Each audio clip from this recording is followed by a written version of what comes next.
one of the one things I wanted to talk to you about is was that Love Ranch movie. Just wanted to start with that, just because I know you hate that movie. I know you hate it. Well, yeah. Yeah, I know Just, you hate just it. so I hate a lot of that stuff because to me, a Yeah, lot of it's fiction, right, right? right, right. And they took a lot of liberties with it Right. too, right? So I'm not saying there aren't truthful parts in it.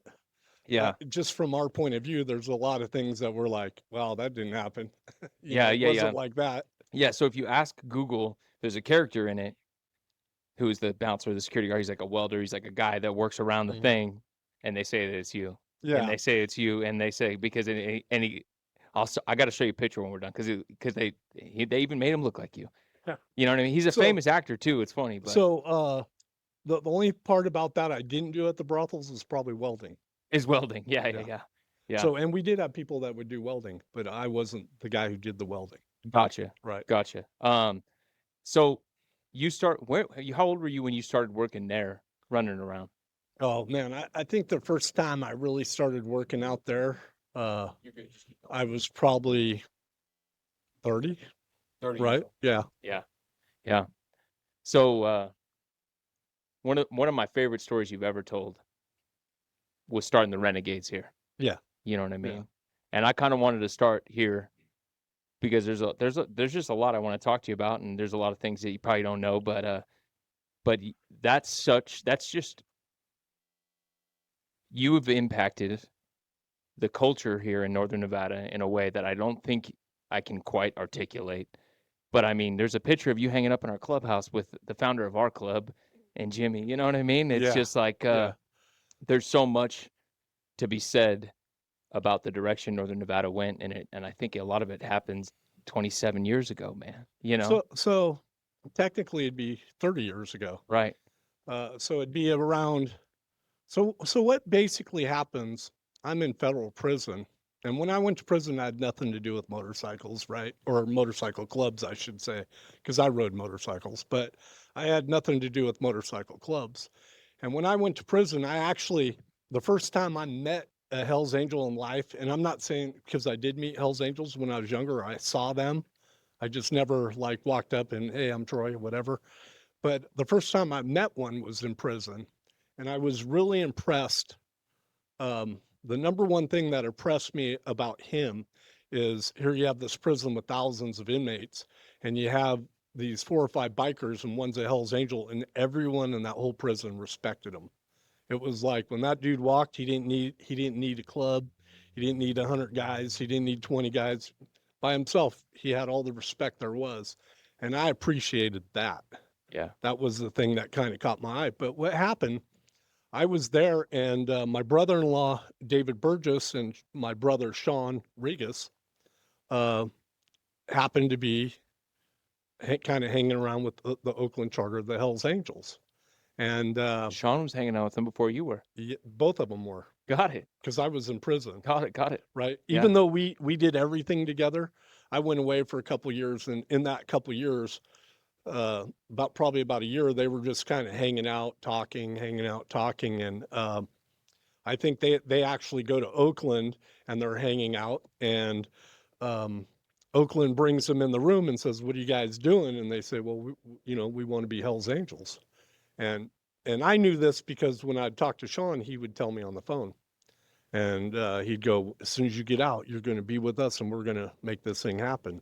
And so um, uh, they go down, they're talking. Oakland pretty much tells them, "Look, if you guys want to move down here, then you could prospect for us. But if you're going to live in Reno, you got to start a club because we're just not going to give you prospect patches." So they come back and they start forming the whole group of the Reno Renegades. And then I get out shortly thereafter. Whoa. And so they pretty much, all of them have came up with the design, the patch, the group, and then I get out, right? And then, of course, I'm a member. Yeah. Uh, and I believe when I first start, I'm actually a prospect For for the the Renegades? Renegades. That's right. No way. There was one member back then, and he says to me, he goes, "Well, I don't know who you are."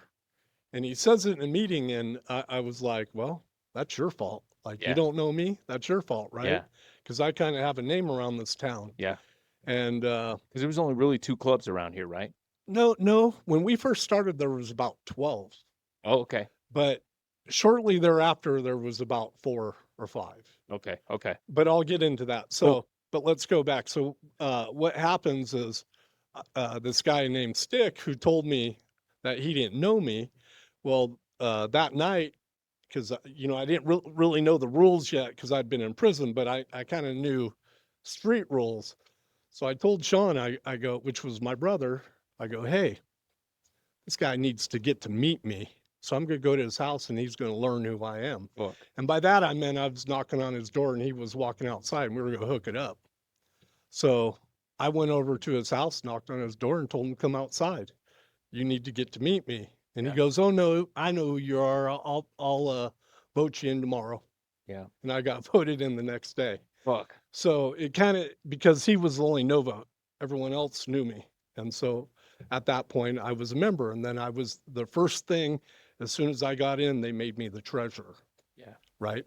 So I was the treasurer of the club. And that's kind of how the whole thing grows because I developed the cat house poker run, selling t-shirts, making money, buying the house, like all that is kind of came from my fruits of what I was doing. Yeah. Even though I had a club behind me, I was the force pushing everything. I know what Right? that's like. Yeah. Yeah. That's that's a trip, man. And it's crazy where all that stuff's come. How many years was it? This was just the cat house run. That was 27, right? So the cat house run we've been doing 28 years, Fuck yeah. right? Yeah. Yeah, it was 28 this year. Yeah. So when we first start the Cat House Poker Run, we're renegades, and so the reason I start the Cat House Poker Run has to do with the brothel. So Yeah. at the time I'm running the brothel. I think I'm the brothel manager of the Old Bridge. I'm also on the brothel board, the association.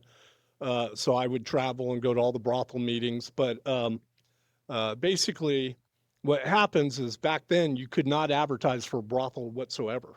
Yeah. And if you did, they would arrest you for pandering because prostitution was only legal in Story County. Okay. And once you cross that line, you couldn't talk about prostitution anymore. Okay. Even if you went and bought a girl in the house, whatever you did on the outside was between you two Got it. because you weren't in Story County, Got it. right? And sex wasn't actually illegal. So that was just two consenting adults going to do whatever they were doing. Wow. And so we decided uh, one way to get people out to the brothels is we were going to do a poker run and invite people out, advertise Cat House Poker Run. Yeah. And the first year we did it, we had 1,800 people go. Yeah. Yeah, the very first year. And it was a success. Yeah. People had never been in brothels, women had never been in brothels. And from there, it seemed like it kind of started opening up a little bit. Shortly thereafter, you're allowed to advertise a little, Right. you're allowed to talk about it a little, etc. Right? Yeah. Mhm. Yeah. The other thing I wanted to talk to you about real quick is we are kitty corner to Where I grew up. where you grew up, man. Yeah. Highway 40, right? Highway 40. Yeah. And man, you have deep roots here. Yeah. Your family does. Yeah. You know. So actually, just so you know, I have Yeah. deeper roots than that. Okay. So if you go down right here on Montello, Yeah. that first brick building right Yeah. there, that was my grandpa's wholesale flower business too. So he was flowers too. Yeah. So Okay. so Jay, my father, Yeah. and his dad had the flower business, the wholesale in that brick building right there on Montello. Yeah. And my grandma and my grandpa on my mom's side had the Highway 40 motel. So when we were kids, and I'm talking little tiny kids, there were 4 of us, we grew up in the basement of the motel. Got And it. so this was kind of like our running around area, this little 4th Street. And that's before 80 went through town. There was no Highway 80. So the Lincoln Highway, Highway 40, whatever you want to call it, 4th Street. Yeah. It was the highway through town.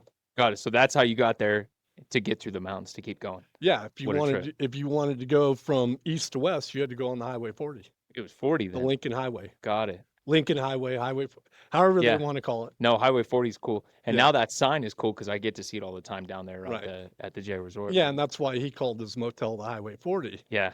And so kind of the story, when I want to say we were about 9 or 10 years old when they put the freeway, we're putting Highway 80 in. Yeah.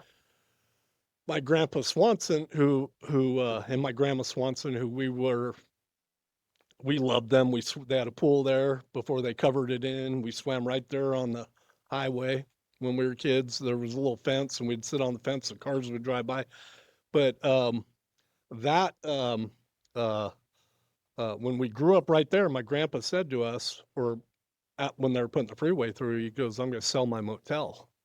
And as a kid, I remember being devastated about it because we had grown up in the place. And I was like, "Oh, you can't sell the motel, Grandpa." And he told me, he goes, "Troy, if I don't sell this motel now, this whole area over here is going to go to crap and I'm not going to have any business anymore." Oh, So my grandpa knew what was going to happen back then because of the freeway and, cars not driving by the 40 anymore, et cetera. So he sold the motel and moved to Oregon, oh, no way. him and my grandma. And so as kids, we used to go see our grandma in Oregon and our grandpa. Yeah. Yeah.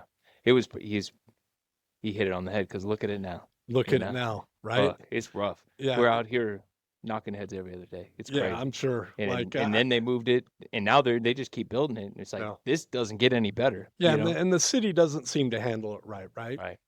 Right. Like I see that. And, Yeah. but we'll get into that Well, later. I kind of want to talk about that because it's something I wanted to tell you. I think is funny. My mom is a devout, devout Democrat. We don't really talk about Mhm. politics, but I got to tell you a funny story. But what my mom is, To this day, she is. oh yeah, Yeah. and I can't put a label on how I feel about things. I'm a millennial man. I fucking don't care who you marry, but I Right. also am very conservative when it comes to money. You know what I mean? There's Yeah. no box you could put me in. But I got to tell you a story about my mom. I told her that there was rumors floating around that you might get into city politics.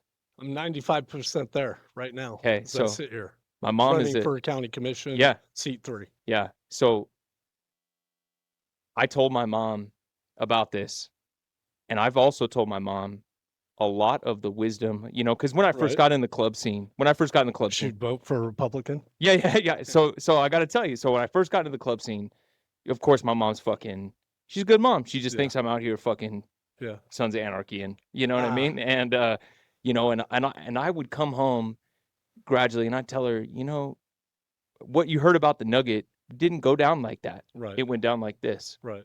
And here's what Troy says about that. And Right. here's why Northern Nevada has been peaceful for the last 30 years. And this is why this. And then I just give him, and I tell her your little Troy-isms. You got a Yeah. lot of Troy-isms. I don't Yeah. know if you know it, but I you do. probably don't. You don't, but you Yeah. do. And we all know them. And then I told her literally a week ago, I said, Troy's coming on. I've got to tell you, he might be running for government Republican, and yeah. Republican. And she said, that's the only time I'd ever vote for Republican. Right on. I I've appreciate got to that. tell you that, But I'm also I think the reason why people want me to run is Oh, you're I good, Troy. apologize about You're that. good. They consider me to be an outliner. Yeah. I'm kind of I'm not political really. You're not. Like when No, it you're comes really to a not. party. Yeah. But I'll tell you why I'm a Republican Your if you common really sense. want to know. Yeah. I graduated in 1981. Yeah. And Reagan was running. Not sure if it was 79 or 80. And as kids, all the kids gravitated towards Reagan. We did, all of us. And we were going to get in a war with Russia. Right. Oh, Reagan yeah. Reagan was going to push it. So as I remember as a senior when we were 18, we all went and registered for the draft, and we all voted for Reagan. And so that's why I become a Republican, has to do with Ronald Reagan. And every kid in our school thought he was the greatest. But he was a movie star. He had the gift of the gab. He had a way about him, and I'll tell you, he was something. I really liked Reagan. Yeah. People would say something, shut up. Like, Yeah. you just liked the way he was, So right? that was probably one of the first times I had ever heard a Republican and been like, I agree. And it was because one of the things I don't know if he talked about talking to a little girl about mowing the lawn. Do you know what I'm talking about? Yeah. Yeah. And that speech he gave about, well, why don't you give the bum $50 to come? You know what I mean? I was like, yes, I agree with that. You know what I mean? And that was one of those times it was like, that just seems common sense to me. You know what I mean? Not that I don't have compassion for these people out here. I Right. do. I do. Yeah. Well, But I also know that that there's something up here, and we've talked Right. a lot about Y that you with these know, people. the problem is you can have compassion for all these people, which we do. The problem is most of these people are happy where they're at, and Totally. they don't wanna go anywhere, and, Yeah. they chase the drugs or they chase whatever. I don't know how to say it. Like, I've been destitute before too, but I never, like, during times of my life, but I never thought I would wanna live on the street. I Yeah. always had that goal to work harder, get a job, do whatever I had to make ends meet, Me as where well. some of these people out here don't care. Yeah. The times I was literally on this street homeless, I was in rampant drug Yeah, addiction and fucking did not give a shit. And it was crazy. The minute I got sober, I the it got further and further more it got more and more foreign to me right. that was an acceptable thing in my life. You know what I mean? And so tell me, Yeah. because it's hard for me to understand, when you were like that, were you happy running around on the streets doing drugs? And I suffered from what they call a spiritual deficiency. And Yeah, that meant in our eyes, because I'm 11 years clean and sober, in our eyes, that's the definition of addiction and alcoholism. It has nothing to do with how much you drink or use. It has everything to do with um, what's going on in here and what's going on in here. yeah. And I Mental just, health. yeah, mental health, and I have a predisposition to uh, addiction. And when I was out there doing that, it never did occur to me this is not the way. Right, right, Jail didn't do it for me. right. Mental hospital stays didn't do it for me. It literally took a almost dying to finally go, fuck, Right. maybe this ain't the way to Now, live, you know? I'm not sure, but we used to have a mental hospital where they take people, So but do that's where I they went, anymore? West Hills. Yeah. So now um, it's Reno Behavioral. Right, And I don't know if it's the same. That was a private one, and that one was great. I mean, I right. went there, Yeah, but now when they're doing 72-hour psychiatric holds, here's the problem with this, and I know this for a fact because I go do AA meeting. Oh uh-huh. shit, I do meetings at Reno Behavioral Health, and I do all these other ones. But I know that because that gets crowded so quick when we don't have the West Hills, they're far more likely to turn away people that should be on a 72-hour psychiatric hold. Right, right. So they're quickly going, well, here's an ibuprofen, get the fuck out. That's happening, Oh, since that place just one closed. ibuprofen Yeah, or I a don't know. bottle? I don't know. Yeah, I don't know. Not two, but it's quickly happening, and it's just no room for it. And Yeah, I mean, God, that say what you will about that place, but it was a great place, and it was a great resource, and it was a great sure. tool. You met with the Well, it got you counselor. right, right? It got me right. It Well, taught me a lot of tools. It got me in that my means a foot. lot, It, right? it also they had meetings there, Right. and it got me learning about it wasn't to get it's not to get you sober, it's to plant a seed to go, hey, when You're ready. you're Right, ready, come right. go ahead. Uh, I remember that my mom would talk about when they shut down asylums. Are you old Yeah, enough to remember that? And yeah. she said it was like a rapid culture change. I believe that's when it happened, right? Right. Like, it went from they had some kind of a grip on people to they didn't. The Um, 70s or 80s, I believe, they mhm, shut down the mhm, asylums and they literally just let people out, and right. then there was no more care. Yeah, Yeah, I wanna say it was late '80s, that makes sense. but, I believe that's the way it went. Yeah. They used to pick them up, take them down, and try to get them help, and they don't anymore. Like, Yeah. 3 hots and a cot ain't gonna do it. Sorry, Well, hate I to and say it. and I agree, and I think that all you can do is help the people that want to be helped. Yeah. But like you said, there's a lot of people out here that um they don't want to They be don't helped. wanna be helped. They're Yeah. okay with just being out Yeah, here they're and okay living like that. living the way they live, and, Yeah. a matter of fact, I've met a few over my lifetime, and a few of them, they just chase their habit, and Yeah. they're happy as can be, you know? And they're hustlers because they gotta go hustle to make that happen. Yeah. So it's not like they couldn't go get a job and make money, they just choose not to, right? Yeah. So you when is the next election for you to So put it'd your be name in in the 2 track? years. In 2 years? Right. 2 years from now. So, And uh, that's Sparks? no, that's Washoe County. Washoe County, got it, got it, Right. got it, got it. So I do live in Sparks. No, I live here in Northwest Right. Reno. But Yeah, yeah. if you're a Washoe County senator, Yeah. you could be, or senator, I apologize, Washoe County commissioner, Yeah. you could be in Reno or Sparks or Tahoe. it's anywhere in Washoe County. Yeah. So they have 5 districts, right? Yeah. So you have 5 commissioners, and you know, you have 1, 2, 3, 4, 5. And I And what would be exactly does a commissioner do? so in Washoe County, they vote on things like uh, uh, the homeless shelters, how they spend money, how much, etc. Which I'm gonna I move would your do. mic a little. You're good. I think there should be.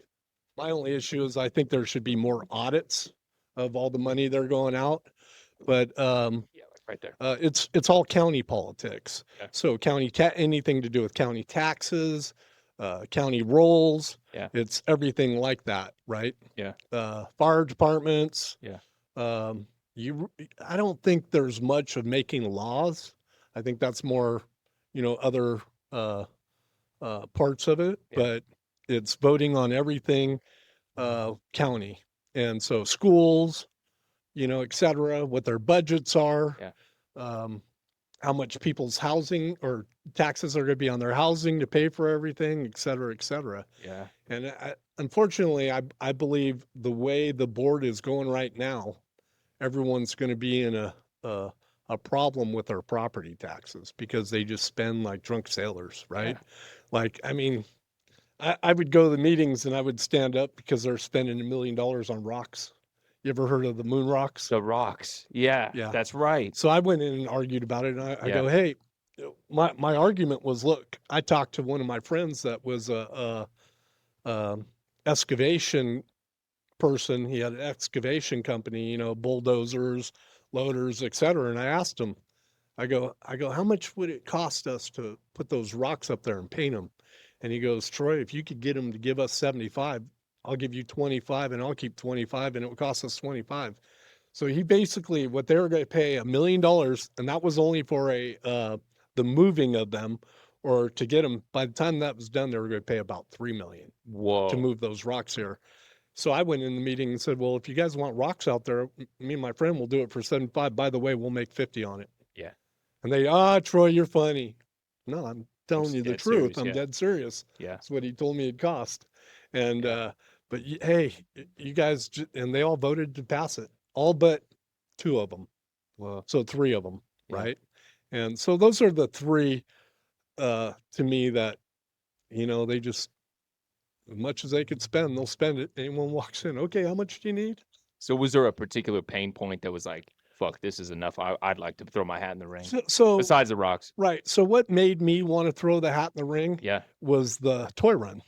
Oh, let's Right? talk about that. So yeah, Yeah. so what basically happened is one of the commissioners named Clark, under his, so each commissioner gets $100,000 to donate to local charities, Right. or, you know, things that are good for our community. Yeah. And he wanted to donate 10,000 to the Reno Toy Run because he thought the Reno Toy Run was one of the best charities in Northern Nevada, Yeah. as far as taking care of kids, taking care of adults, Yeah. really helping this community.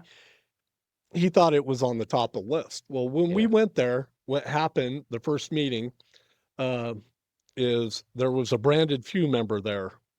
And the Branded Few members have the cross on their backyard, on the back. So some people call it a swastika. They say it's a broken cross. And I believe them because 30 years ago when I met him, they handed me a card and that's what it says. And it talks about the religion of it. You know what I mean? Yeah. So I don't know exactly what it means, but it means 4 things. Right. Peace, tranquil, like each hand means something, and Yeah. it's tilted different than a swastika. Yeah. And one of the members told me back then, so let me go back and tell you another story first. Okay, So cool. so David in our charter, Yeah. was he was the president, and he actually owned the Old Bridge Ranch, and he was Jewish. And my brother Sean was raised with him, and so my brother Sean's kind of, he doesn't eat pork. He's, you know, wears the Star of David because Yeah. he grew up with David, and he kind of studied that religion. And so when I first saw the Branded Few, I went to one and I said, "Hey, you're going to change that patch." Yeah. And a lot of people don't know this, and the city doesn't know this. And one of the branded fews told me, they go, well, what do you mean? I go, well, you guys are going to change that patch. Right. And at the time I was probably a little thuggish, Yeah. you know, if you want to say that, Right. because I physically was going to make him change the patch. Yeah. And about, I don't know, 8 hours went by and David called me up and he's like, Troy, come to my house. I'm like, okay, you know, so I go out to his house and he starts telling me, Troy, you're not going to make him change their patch. And I go, what do you mean I'm not going to make them change their patch, David? And he's like, well, he explains the whole thing to me and that he was Jewish and that wasn't technically a swastika and that they're not Nazis. And he explained the whole thing to me and ran it down to me. Right. And I go, oh, okay. And so the next day I went to the branded few and said, I'm sorry, you're not changing your patch. Yeah. But it was because of David. Otherwise, they wouldn't have had that on today. Right. Right. Yeah. But So we go in the meeting, ask you. and there's a branded few member there, and I've known the branded few for over 30 years, probably 40 years, because I knew them prior to getting in the club. Yeah.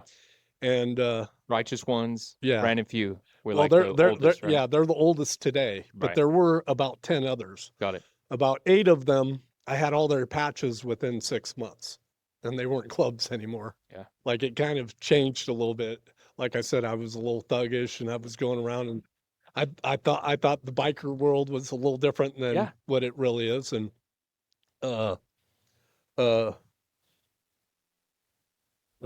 and I've never to this day seen them do any, you know, they have Mexicans in their club, you know what I mean? They have Indians in their club. They have all these nationalities in the club, and they're not racist in any way.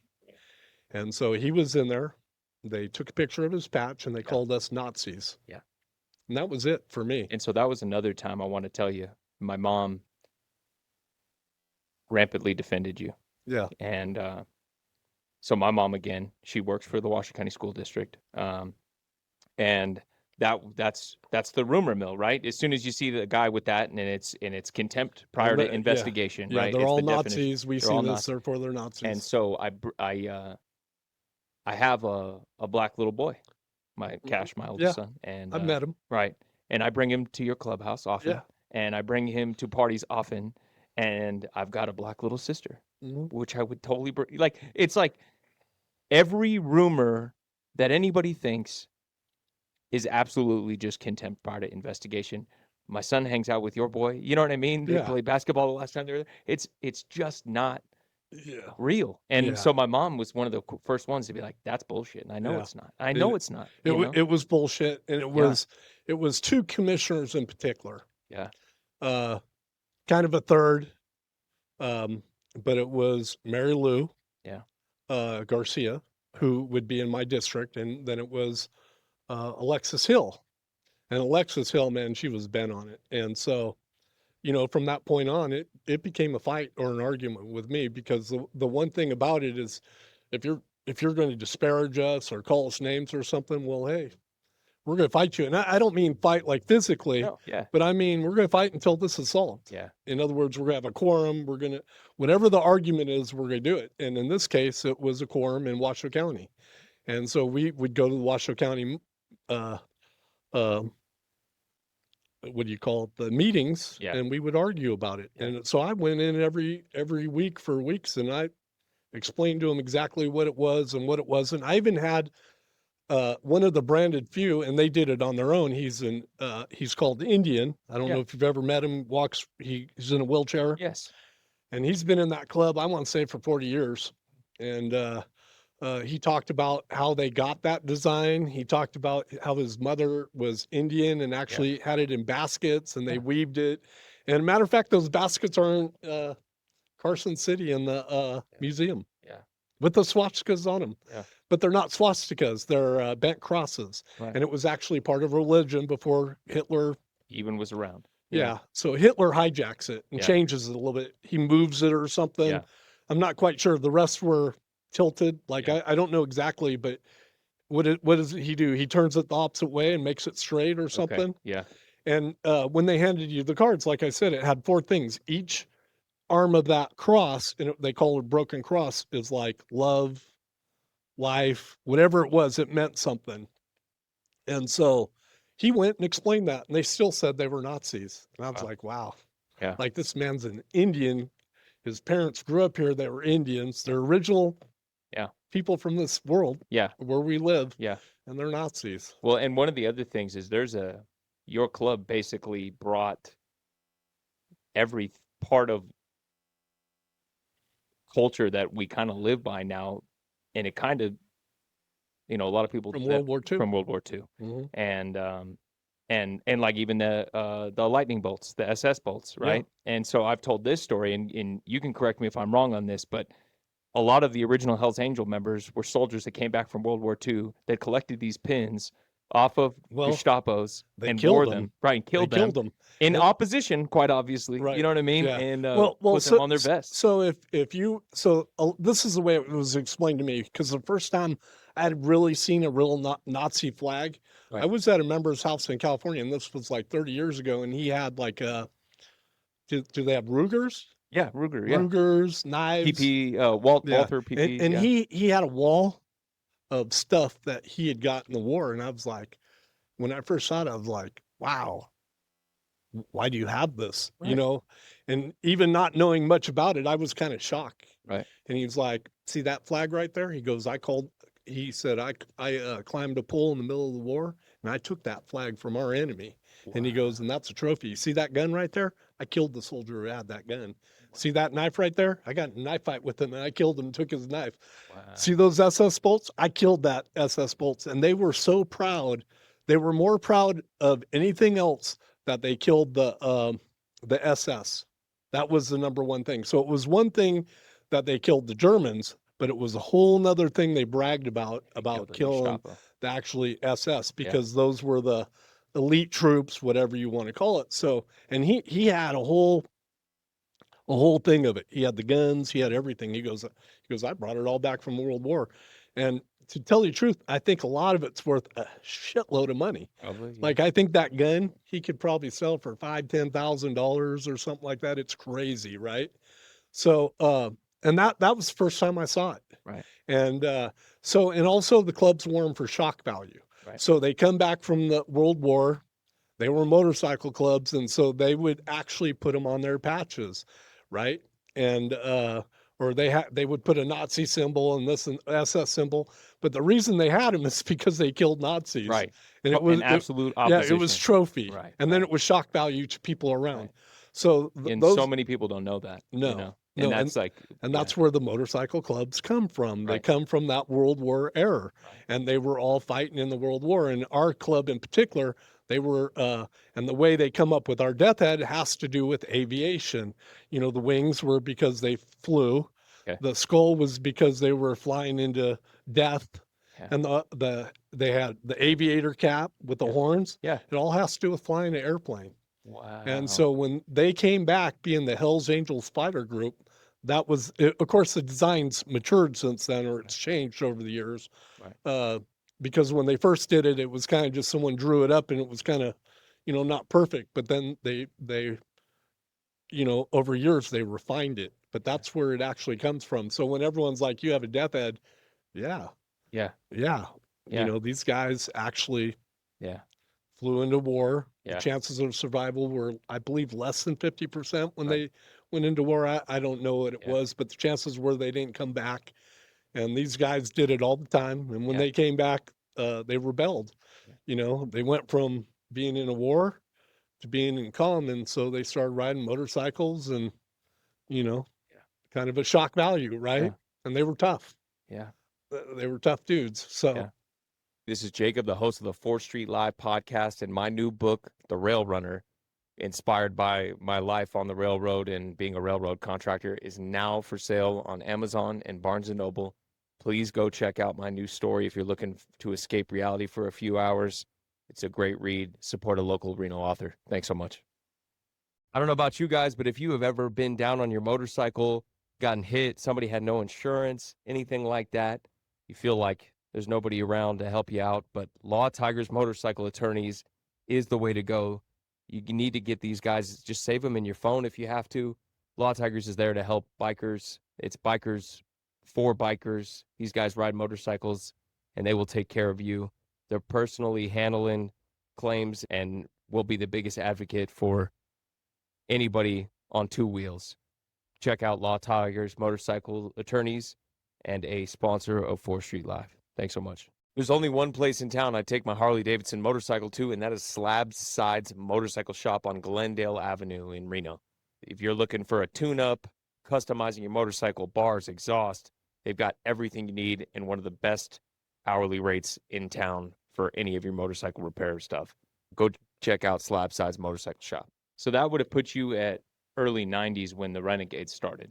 80s. Okay. Got it. So that it started in probably the beginning of 86, and I joined probably in April of 86. So when they actually started, I'm in prison, and then I get out Yeah. and I'm on parole. Yeah. And I get out, I'm on parole, and probably, so we start the Renegades, and probably within a couple weeks of that, I'm in the parole department all the time, and they're trying to violate me Just for having a patch. just for having a patch. Right. Not one renegade. I was the only felon in the whole club. There was like 28 members, right? I was the only felon, and they considered us to be a criminal organization. Fuck. And nobody else in the club had broken any laws whatsoever. Not one person. Like Sean, David, they were all, maybe had a misdemeanor or a traffic ticket, but hey, they considered us to be the worst of the worst just because we started this club. Yeah. Right.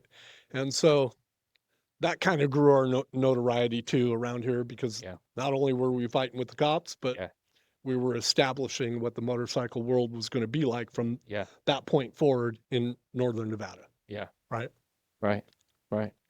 Part of the thing that, like, I love this culture and I love the history of this culture, and it might have been the last time ever, right, that there was a patch over, right?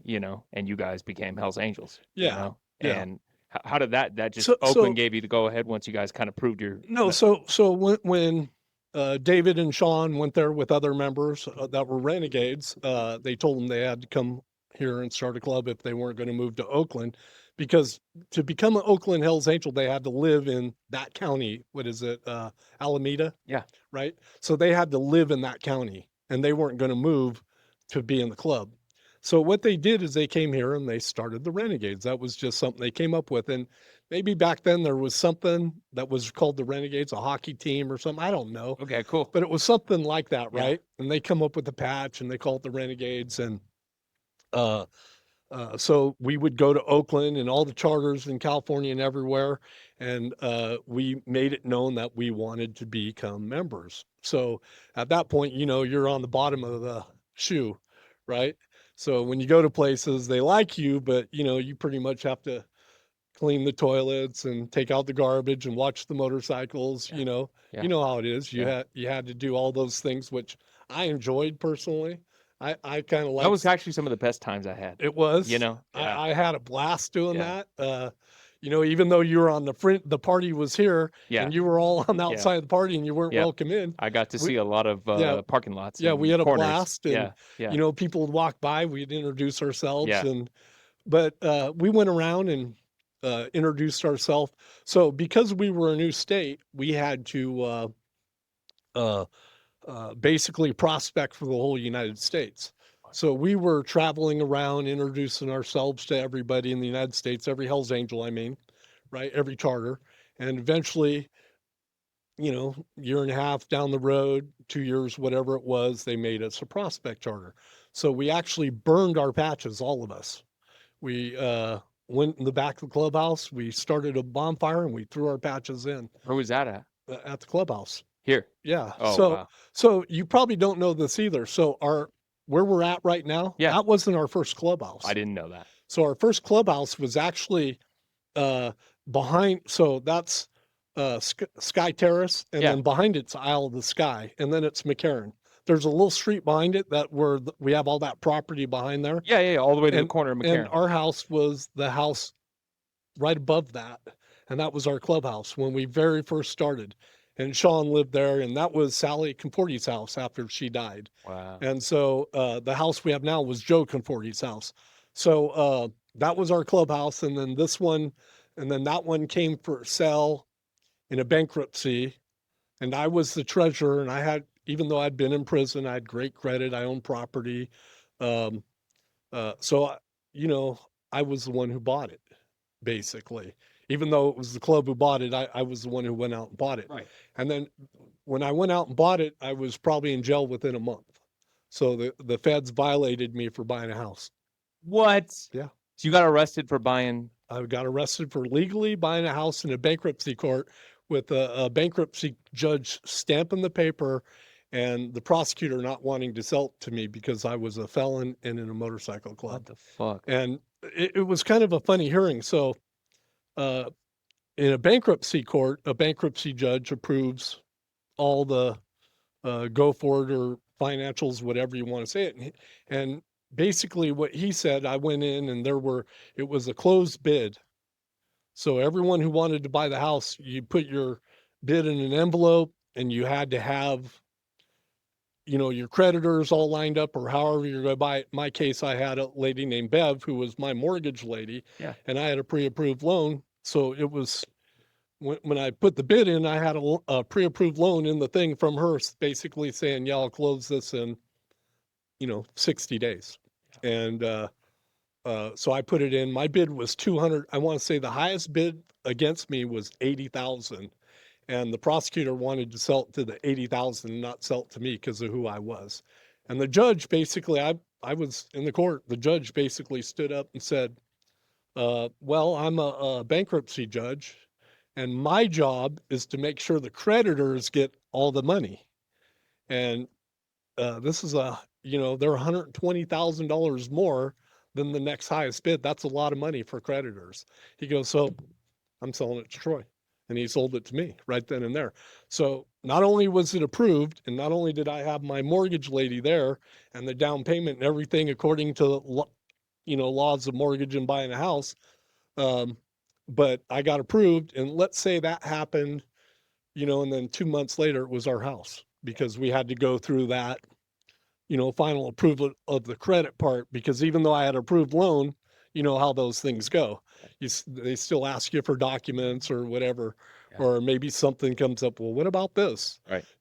Whatever it is. And, Yeah. but I bought it. Yeah. And it became our clubhouse. Right. And, but we were still at that point, the Reno Renegades. Okay. And so when we start the Cat House Poker Run, Yeah. we're Reno Renegades. So it started as a Reno Renegades run. Right. Whoa. Right. That's Yeah. and that's a famous run now. Right. That's But that's crazy. how it starts. And Wow. that's because I'm running the brothel. Got it. So and that becomes our clubhouse. So that would have been 29 years ago we bought that house, because it would have been in 96. Yep. And so what are we, 25 now? Yeah. So 30 years we've had that house. So then you burn your patches, you come home and you're Hell's Angels. No, we're prospects. Oh, okay. So we're going, we have to go through the full. So you're like a prospect charter. Yeah. So kind of like how we did it. Right. Got it. So we were the Nevada. Well, actually, we were Reno Prospect Charter. Got it. We weren't nomads yet. Yeah. And so what happens basically is we became Reno Hells Angel Prospects. Yeah. And so we were running around with a bottle rocker and a Reno tag. The only difference was because we were on our own charter, Right. as prospects, we could have president, vice president, et cetera, Crazy. which most prospects couldn't have, right? Got it, Because yeah. you're only a prospect. Right. And so I was the treasurer.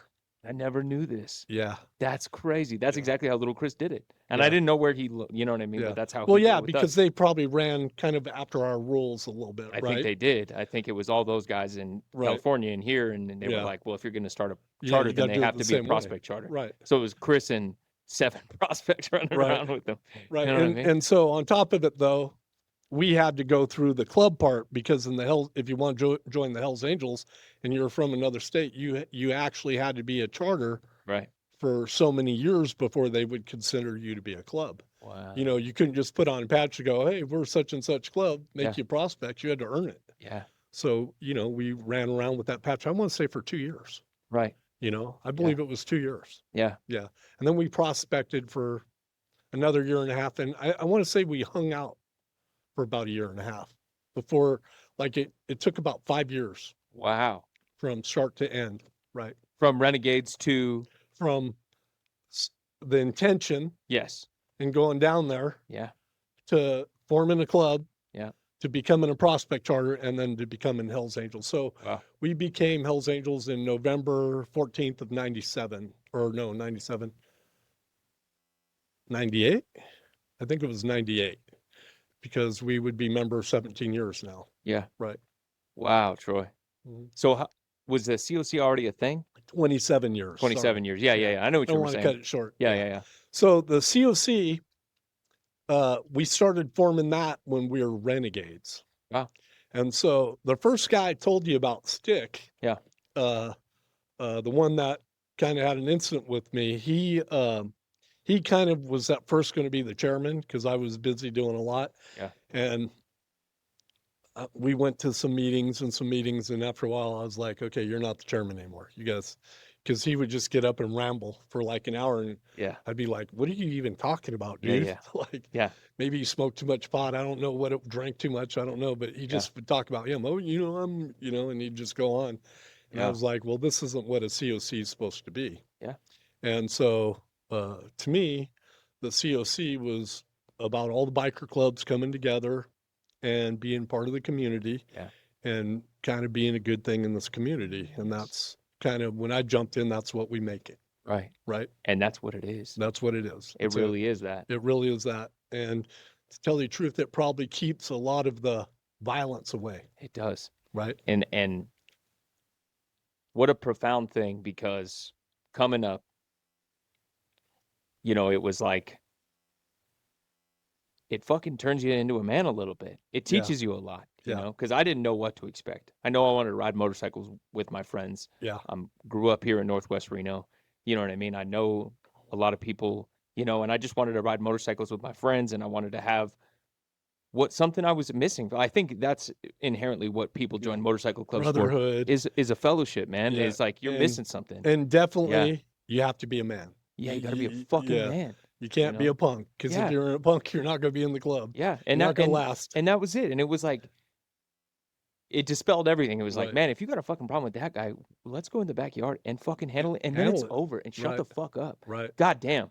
Right. What a simple piece of wisdom. And so also, you can't lie to each other. Yes. You can't, I think a lot of. So I mean, these things that people don't know. Right. Is like, yes, lying and being a stand-up man Yeah. And is a quality of being even a Hell's Angel. You know what I mean? That was part of it. To me, Yeah. there were like 4 or 5 things. It was the lying. It was, you have respect for, like, I had a girlfriend. Well, so when I first came in, I didn't have a girlfriend. Yeah.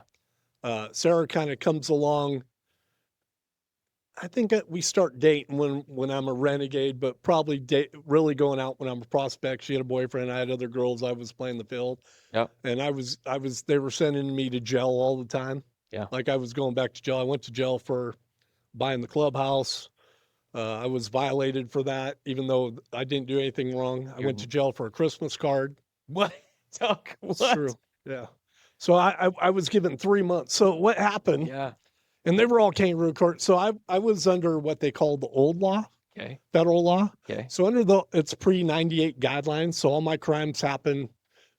Technically, what I got violated for happened when I was 22 years old. Even though I didn't get arrested till I was in my 30s. Yeah. It was an ongoing criminal enterprise.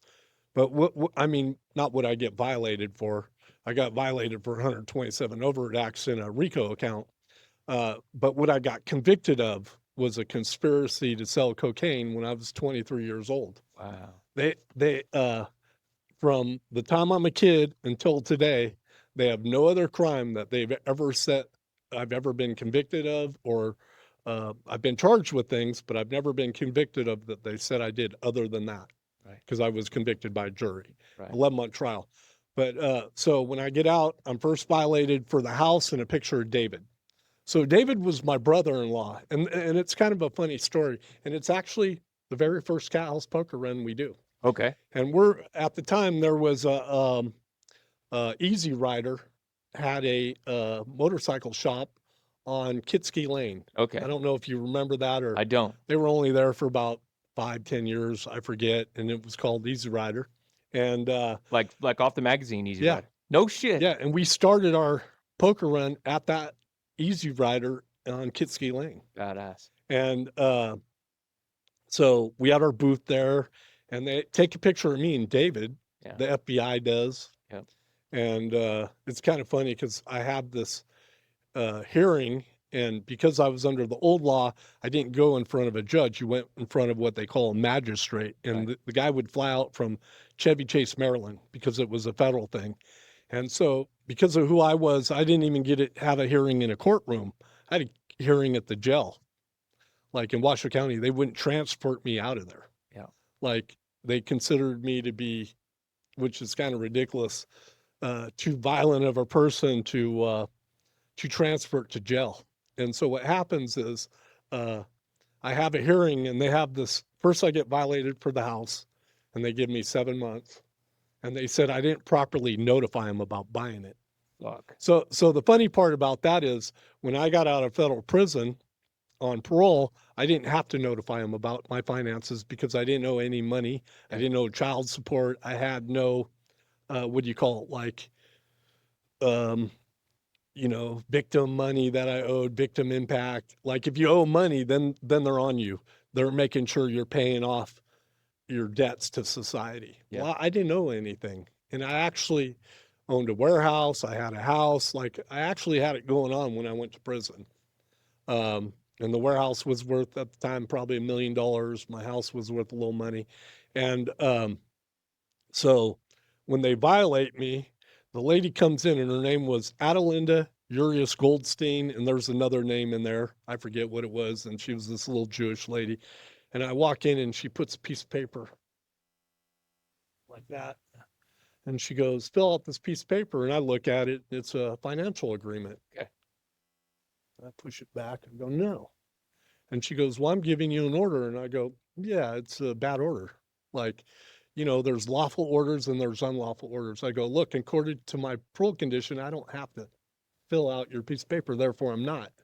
And parole officers just can't make shit up as they go. That's where a lot of people don't understand about a parole officer. Even though they do and they threaten you with jail, it's up to you to tell them no or do what they say because you're afraid to go to jail. Well, I was never afraid of a fight, whatever the fight was, whether it be, arguing over whether I'm right or not. Well, then we're going to fight over this. And so after she pushes it back and we go back and forth a couple times, I crumple it up, throw it in the garbage. Tell her, sorry. Want to arrest me? Arrest me. So about a week goes by and they call me back down there, and sure enough, they arrest me. And they charge me with not filling out the paperwork properly on buying this house. Fuck. So I do 7 months. They send me to a prison, and first they put me in the hole here with a no bail hold. And right before they arrest me, I actually get in a fight with a couple of cops. And so I have an assault. Okay. So they arrest me for the thing with the cops, but they put a detainer on me for the house. Is that the one where you went down the hill? No, what happens is I'm in the breakaway. Okay. And I'm a renegade, and a cop comes in and hits me in the shoulder like that, and I just kind of turn around and hit the guy. Yeah. And there was 3 or 4 of them, and they grab them, and they're kind of like, telling me something, and I go, hey, man, you can't hit me. Like, what do you think? And we get in an argument, and so I go from there to Fantasy Club, and I'm in Fantasy Club, and I have a girl in my lap, and about 12 of them walk in, and they have me like surrounded in this corner, and they go, hey, can we talk to you? And I go, fuck you. You're not my friends, get out of here. And they go, well, we got a warrant. I go, oh, okay. I set the girl down, and I stand up, and they hit me from every side, these 12 cops. But because they hit me from every side, I'm just kind of standing there, and they're all like grabbing every way. And they're like, cuff him, cuff him. So I put my hands behind my back. Once they tell me they got a warrant under my arrest, I got nothing to say. I'm ready to go. Let's go. Yeah. And put my hands back. They take me outside, and I'm cuffed against the wall, and the cop that I hit runs up, and he goes, you want to fight? You want to fight? And he's all like jumping in my face. And I go, well, do I have to fight you with the cuffs on, or are you going to take them off? And the sergeant runs in. He's like, stop, don't ask him to fight you. Cause I was going to fight him. I was going to kick him right in his chest where he was standing. Yeah. I was like, yeah, I'll fight you. You're probably going to whoop my ass, all 12 of you, but if you guys want to fight, we're going to fight. Yeah. And so they arrest me, and then they come in with the federal parole hold.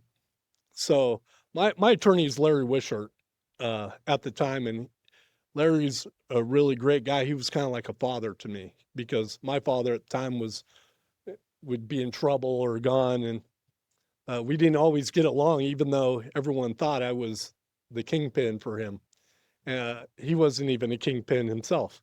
You know, we were just people who did our own thing, and so they take me, and so now I have a federal hold on my parole for buying the house, and I think they throw another charge in. They throw the charge of the picture of me and David in, and they're saying that I'm hanging out with someone in a motorcycle club that's a felon.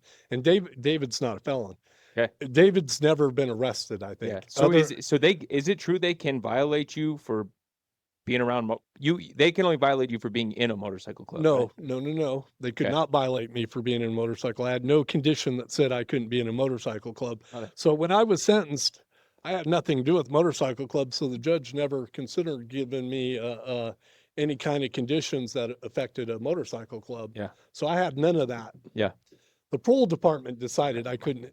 The good. parole department decided I couldn't hang out with the motorcycle Yeah. club. They're the one who gave me a letter basically saying if I hung out with them, they were going to violate Yeah. me. Well, and this is all going on at the same time, when they do that, I pretty much tell them, well, then you're going to violate me. Yeah. Like, I'm not going to quit doing, you guys don't have the right to tell me that, and I'm not going to quit doing what I'm doing. But, you know, they don't care about really doing the right thing as parole department, because the right thing should be, hey, this guy's making money. He's not hurting anybody. And I was raising a kid at the time. Not my kid, but another kid. Yeah. And I had a home. Like, I kind of had it going on. I was probably making over 100,000 a year at the time, and this 30 years ago. Yeah. So I kind of had it going on, and legally making 100,000 a year through my You were rent. working the flower shop too, Plus, right? I had a rental business. Yeah. I worked in the flower business 40 hours a week. I ran a brothel Yeah. 40 hours a week, and I had a rental business. And so they decide the way to go with me, because I won't listen to them, is they're going to violate me for everything I do. So I have 2 violations for buying the house and for the picture of David. But they say David's Robert. And Robert, you've met Robert. Yeah. He was an Oakland Hells Angel at the time. Got it. And he's dating my sister Ingrid. Yeah. And so, yeah, I knew Robert, and I'd Yeah. met him. When I first met Robert, I'm not saying we were 100% liked each other. Yeah. He might tell you too, I was a little too cocky and Yeah. a little too smart for my own britches. Like, he might tell you some things like that. Yeah. So we kind of had to grow on each other, but Yeah. and he was tough. Yeah. At that time he'd probably whip my ass. He's still fucking tough. Yeah. Like that. And you know, he was an Oakland street kid that learned how to fight in Contra Costa County against everybody. And so he came out. He's a good one, right? And so they violate me, and the FBI agent comes in and says it's me and Robert Neckel. Well, of course it's me and David. And so I have this kangaroo court hearing. This guy, his name was John Lawhead. He flies in from Chevy Chase, Maryland. You can't make it up. Yeah. And he was the one sitting over. He was going to be the judge, jury. Yeah. And so we proved that it's not Robert in the picture. Yeah. And we proved that I legally bought the house in this little kangaroo court with my attorney, Larry Wishart. Yeah. And he goes, I don't care. I'm violating you anyways and giving you 7 months. Pretty much just like that in those words. Wow. He goes, I think you've done stuff. We just didn't catch you, and we're violating you. Wow. So they give me 7 months. So I'd already done some time in the county, and when I'm in the county, they always put me in the hole. They think I'm kind of a disruptor, let's say. Yeah. And so they put me in the hole, and then from there I go to Arizona. They ship me to Arizona on Con Air, and I'm in Stafford, Arizona prison. And so when I'm in Stafford, and by the way, I have a non-association from anything motorcycle, according to the parole department. Yeah. And they'd give me papers. I never signed them. I pretty much would rip them up, throw them at them. Yeah. And they would say, they'd look at me like, how dare you do that? And I was like, Yeah. the stuff you guys are doing don't even make sense. It's all Right. freedom of speech, Yeah. it's all protected in the Constitution. Yeah. I go, I get I'm a felon, and on Yeah. parole, but I still have some rights. Yeah. So they locked me up. And the funny thing about prisons is it's the exact opposite. So on the street, they don't want you to hang out with bikers. Well, in prison, they put bikers with bikers, they put Indians with Indians, blacks in certain club with blacks in certain club, blacks in certain club. They divide them up because you have your Bloods and Crips. So they don't get along, and you have your Norteños and your Southerners. They don't get along. So they separate them on the yard. But pretty much everyone's separated according to the group you're in. And so it's not racist because that's how they keep the prison from, going off all the time, right? Right. Lock up certain people, it's on. Yep. And so I was with a Hells Angel, a Hells Angel from Arizona, a prospect from San Diego, and a hang around from somewhere. And I was a Reno Renegade, or maybe I was a prospect by then. Yeah. It was close. So I do 7 months. I'm in with these guys, and my 7 months is up. Well, the funny part is when my 7 months is up, I get called into the administrator, and I'm trying to think what they're called. The guy who's actually in charge of me in the prison. He's the head guy, and he calls me in his office. And I'd never been in there the 7 months I've been in there. And he calls me in. And he has a piece of paper from John Lawhead basically saying I couldn't work at the brothels and I couldn't hang around motorcycle clubs. And it had all these rules. It was like 2 pages. And I have all these documents still. And he basically said I had to sign it before I got out of prison. And I look over at the guy and I go, I got violated. I go, I get that. I go, but I haven't done anything wrong sitting here in prison, right? And he goes, right. I go, so if I don't sign this, there's not much you could do about it. Yeah. I go, you can't make me sign this under duress of getting out. And he goes, that's true. I go, well, why don't you do this? Why don't you tell John Lawhead to go fuck himself? I'm not signing this thing, and I'm not going to do it. And he looks at me and he goes, well, no one's ever said anything like that before. And I'm like, well, Yeah. I'm just not going to do something. You guys these are unlawful orders, and I'm not going to do it. It just doesn't seem right. And so he goes, well, they're probably going to violate you. I go, well, if they're going to violate me, they're going to violate me, but I'm going to go home.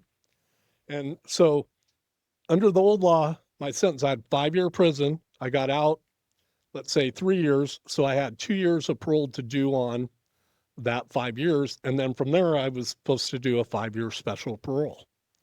And that 5-year special, the way that works, you could do 3 years good, you do 6 months bad, you start the whole thing over, and you could basically do that parole for 20 years, because it'd start over. So I get out, and they give me a bus ticket from the prison to the airport, which is in Phoenix. Right. So while I'm in the airport, I buy a Christmas card, and it's almost Christmas. I want to say it's December 6th, let's say. And that's pretty close within a day. I don't know exactly a day, but it's right there. It could be the 5th. Yeah. And I get the Christmas card, and I send it to the guys I just sat in the shitter with in the same room for 6 months, showered together with the whole thing that I never met until I went there. Didn't know him if I didn't go there. Never would have met him to this day unless I was in that prison. Yeah. And I celled with these guys for out of the 7 months, probably 5 months because of the time I did here. Yeah. And so I sent him a Christmas card, and it says, Merry Christmas, Happy New Year. And then I just wrote, love and respect, Troy Regas. So they say that's you being affiliated, so they violated you. So what happens, and I'm in the Phoenix airport, and by the way, I'm still under the BOP, which is Bureau of Prisons, because until I get home, then I'm under the parole department. Okay. But I don't think I was under the parole department. This might have been a Friday until Monday. Yeah. There's like the little gap you have, right? Yeah. And all prisoners kind of take advantage of that little 2 days. They can go do whatever they want before they have to turn themselves in, other than drugs, because they're going to test you. Yeah. And so I come home, and I'm at home. We're on Palm Springs when I own that home. And I'm there 4 or 5 days, 6 days out of prison. And bang, bang, bang, bang, on my door. So I answer the door and it's like 25 cops, parole department, the FBI's part of them. There's sheriffs, there's Sparks cops, there's Reno cops. It's just like they're everywhere. Yeah. And at the time, I had this son named Ryan who I had adopted. And when I see them all, I'm kind of thinking to myself, where's my son? Because it's about that time when he got out of school and he just went to the little school down the street. And I kind of look at him, I go, is my son out here? And they're like, what do you mean? You don't know where your son is? I go, well, he gets out of school now. And now you guys are here, so now I'm concerned about my son. They go, well, and as I'm doing it, the crowd kind of opens and this little lady walks through and her name was Adelinda Urias Goldstein. And she told me I had to call her that every time I talked to her. Jeez. So I think I used to call her Addie and Yeah. you'd piss her off. How dare you call me that? And I'm Yeah. like, well, I'm not going to call you Adelinda Yeah. Urias Goldstein every Yeah. time I talk to you. And she comes through the crowd and she opens this vanilla envelope like this and she's shaking and in it's a Christmas card. Yeah. So I grab the Christmas card out and I look at it and I set it back down. And she goes, did you sign that? I go, you guys know I signed that. Yeah. I go, that's my name right there. Yeah. I go, you guys know I signed that. She goes, well, we're violating you. I go, what are you violating me for? And she goes, association. And I go, wait. Even I'm smarter than that. I go, it's called correspondence. Yeah. Because anytime you mail something, look it up in the dictionary. It's called correspondence. Well, I knew that. Yeah. I go, you mean because I corresponded with them? So all these cops are there and I'm in my doorway and I'm pretty buff at the time because I'd been in prison and I think I was benching about 350. So maybe they thought I was a little mean. Yeah. Like they kind of looked at me like, There's some old pictures of Troy on his Facebook. You gotta, and Sean too. Yeah. Sean's still a big guy. You guys are both still big. but yeah, I'm a guys were lot big. smaller now than I Yeah. was then, Yeah. but I was kind of off the hook, scary looking. Yeah. And I look at all these cops. I go, so let me understand this correctly. I go, you violate me for buying a house. You violate me for a picture. The guy isn't in the picture. You send me to a prison.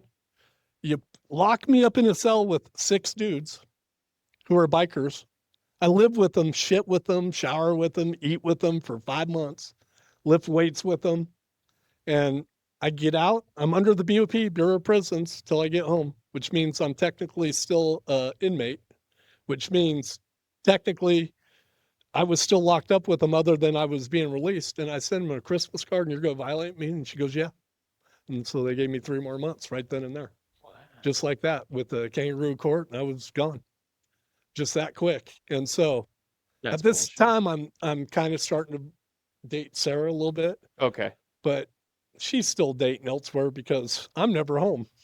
Yeah. We're just kind of meeting, but I'm kind of dating other girls. And I remember calling her and I go, hey, what are you doing? She goes, what, you're in jail again? I'm like, yeah. And she's like, well, is there going to be a time you're not in jail? And I go, well, tell you the truth, I can't tell you that. Yeah. But if they tell me something stupid, yeah, I'm going to be back. And I think I get violated again for a 3rd time. And all this time, I'm also appealing it. Yeah. So I have what they call a writ of mandamus. A writ of mandamus is what they call an extraordinary writ in the federal system. And I'm suing them for violating my rights. And so from the beginning, when I get arrested, and this 2 years of going through this, I'm suing them and I win. And the judge pretty much slams them, says everything they did was illegal. And so now I also have the right to sue them. So let's say, So they drop everything. yeah, so from the time when I get out in 95, 96, there's a couple years that they don't violate me. And then they do. What was the 3rd thing they violated me? I'll think about it. Yeah. But so I sue them, and I want to say it's in 2002 that they released me. But there's probably 2 years where I have no contact with the federal parole department. Right. So what happens when I get out and I do get violated again, so there's more time in there. And I'll think of what I get violated for the 3rd time. And it's the same basic stupid stuff where they tell me to do something. I pretty much tell them, no, I'm not going to do that. I guess I should just turn my phone off. You're good. Troy. So what happens is I win the writ. And when I win the writ, I actually go down to the federal courthouse, which is right there on Virginia. Yeah. And I call up. So Adelinda isn't my parole officer anymore. It's a guy named Chris DeRiccio, and he's a big kid. And I call him up. I go, hey, are you guys all there? And he goes, what do you mean? I go, well, I'm going to come down there tomorrow, and we're going to have a discussion about what my rights really are and what you guys have done wrong. And he goes, oh, no, we're not going to do that. I go, no, we're going to do it. So, I told my brother, and my brother's like, Troy, man, can't you just calm down? I go, no, man, they violate me every day. They're on my ass. They're doing stuff. I go, I'm going to go down there and I'm going to rub it in their face. Right. And Sean would just kind of look at me and go, all right. Yeah. Okay, I'll go Yeah. with you, Yeah. because he was always right next to me. And so I go down there. It's like 9 a.m. I walk in the federal courthouse. I'm in the parole lobby. It's like a room about this big, and then it has a door on each side with a window, and it adds a little thing where you can put papers under a thing in a glass window, so Right. they don't have to view with you. They're protected. Right. And I go in there, and there's people sitting around, and they're all supposed to be doing drug tests, and they're all sitting around, and all of a sudden the lights go off, and I'm banging on the door. Hey, get out here. Nobody's coming. They're just kind of like hiding behind this wall. I'm like, hey, man, we're going to have a fucking conversation. You motherfuckers put me away. You need to get out here, right? Yeah. Like, I'm going to explain to you what your job actually is and what you guys do wrong, which I wanted to explain to them. Like, here I'm a guy who wasn't doing anything wrong, didn't do anything wrong, and you guys just kept locking me up and making these rules, and that's not your job. Your job is to help people on parole melt into the streets properly, or, what would you call it? Make it so you make it. So you go from being bad to being good. Right. And they were doing the opposite. They were making rules that were just making me worse. So they never came to the door. About half hour goes by. Everyone's in this room going, well, what are we going to do? I go, well, you guys might as well leave. They're not going to come out here. And all these guys having to do drug tests, they start leaving. There's like 10 of them. They start exiting. And I stay there for probably an hour and a half. Finally, Chris comes to the window and he opens it about that much. And he goes, we're not allowed to talk to you anymore. We're not allowed to have a conversation with you. We're not allowed to do anything. You're going to sue us. So we don't know how we're going to do this, but you need to leave and don't come back. That was the end of that. Well, I was still on parole. That's crazy. I was still on parole. But they wouldn't talk to you. Oh, no. At this point, they didn't want anything to do with me. Wow. But there is a couple incidents before this happens, Yeah. before I win this, like the sign on the clubhouse. You ever hear that story? Yeah. No. So The one on the like on the side that you see from the road. Yeah. Okay. So No. when we become Hell's Angels, That's, I got to tell you, probably my earliest memory as a child. I mean, talking 4 years old, 5 years seeing old. that sign on the seeing wall? That sign. well, that's one of 'Cause the I was most, born in '92. that's one of the most famous, even in the newspaper in Reno, they consider that house to be one of the most famous house. And you could go back, there's an article, they say it's the one landmark in Reno that everyone in Reno will tell you where it's at. Yeah. Where they can't tell you where everything is, they'll tell you where the Where Hell's that Angel is. Clubhouse If you're a is. local. Yeah. Yeah. Like you could come in from out of town, you could be in North Reno and they'd say, yeah, the Hell's Angel Clubhouse is over there, Yeah. right? Right. It's that known. It's that. Yeah. So All of us in like the neighborhood is almost like the Goonies house. You'd like see it and you're like, don't go over there. Yeah. yeah. I think I remember asking my mom, and my mom. So even though that house at the time was in my name, even though technically I had to deal with the club and I didn't own it. Yeah. The reason why we didn't transfer it right to the club right then was because of all this stuff going on. Even our attorneys were like, hey, Troy, just sign the paperwork, keep it sight. We're going to keep it undercover. And we're just going to kind of, because this house is something they're trying to violate you for over and over again. Well, what happens is I'm not allowed around there and I'm on home arrest. I get out of jail and I'm on home arrest. And we become Hell's Angels. We get voted in as Hell's Angels. And my brother actually calls me from Oakland and he goes, hey man, there's only, at this time, when we started, we had 30 members. When we get to be prospects and members, we're down to 6. Wow. The rest of them, just didn't make it. Right. Wow. Got beat up. Something happened. Yeah. Too Got much scared. Yeah. Got scared. All kinds of things. Right. It was cool until things got serious. So you gotta do man shit. And so my brother said to me, he goes, well, maybe you need to cut off that bracelet and come down here so they could see we have 6 people. And so I'm ready to cut off my bracelet and go down to Oakland just so we could become members. Yeah. And right before I do it, he calls me on the phone. He goes, no, we got voted in. He goes, you don't have to cut your bracelet off. Right. And so I don't cut my bracelet off and go down to Oakland. And so now we're members. So what they do, as soon as that happens, they all come home and, now they have Hell's Angel. They can put anything up they want, Hell's Angel. They have all the intellectual rights to put on anything they want that way. And autonomy. Yeah. Right. That's when you officially and your own autonomy. Yeah. Right, We're yeah. our own charter. Nobody Yeah. could tell us what to do. Right. And so they come home and there's going to be a run called the Redwood Run that Oakland's putting on. That's like a North Run. Right. And all the charters from the West Coast are going. It's a big deal. Yeah. Right. There's 500 members there. Yeah. And this is 30 years ago, 27 years ago in November. Right. So David, David's kind of always extravagant. He's going to go. And so he has that sign made by an ex-branded few member. Wow. And what happens is they roll it out at the clubhouse on the ground. There's over an acre and a half there, and they roll it out, but they really can't get a view of the sign because it's laying flat on the ground. You know what I mean? So they decide, well, because what their idea of making the sign when they go to the Redwoods, they're going to put it between 2 trees. Yeah. So everyone knows that Nevada Hells Angels are here, Reno Hells Angels. Yeah. Like they wanted everyone to know, hey, we're here. Wow. And so they make the sign, and they have no, they can't tell what the sign looks like on the ground laid out. So they decide just to put it on the side of the house and hang it. Wow. And within an hour of them doing that, the sheriffs come out with the county, because that house is in the county, and they red tag it.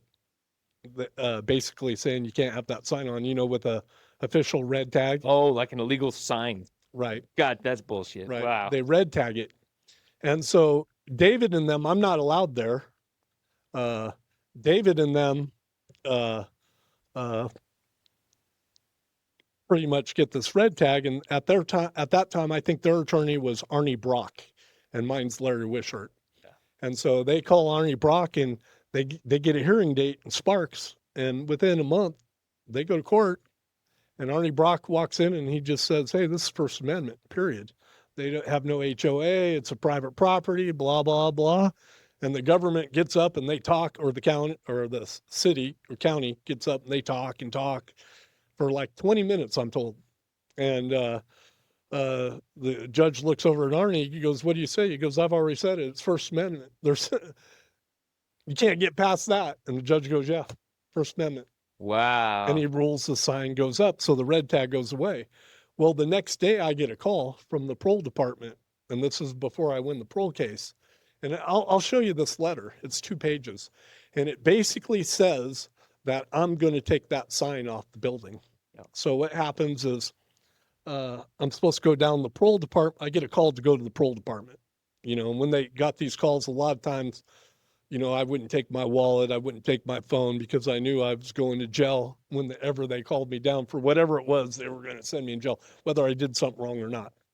So me and my brother go in, and sure enough, here's the guy from Chevy Chase, Maryland, John Lawhead, and he's got 2 parole officers with marshals behind him, because under the federal system, you have these marshals.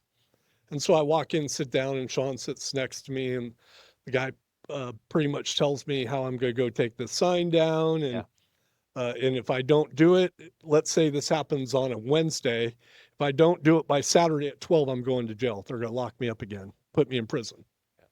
Yeah. And so I pretty much tell them I'm not going to do it.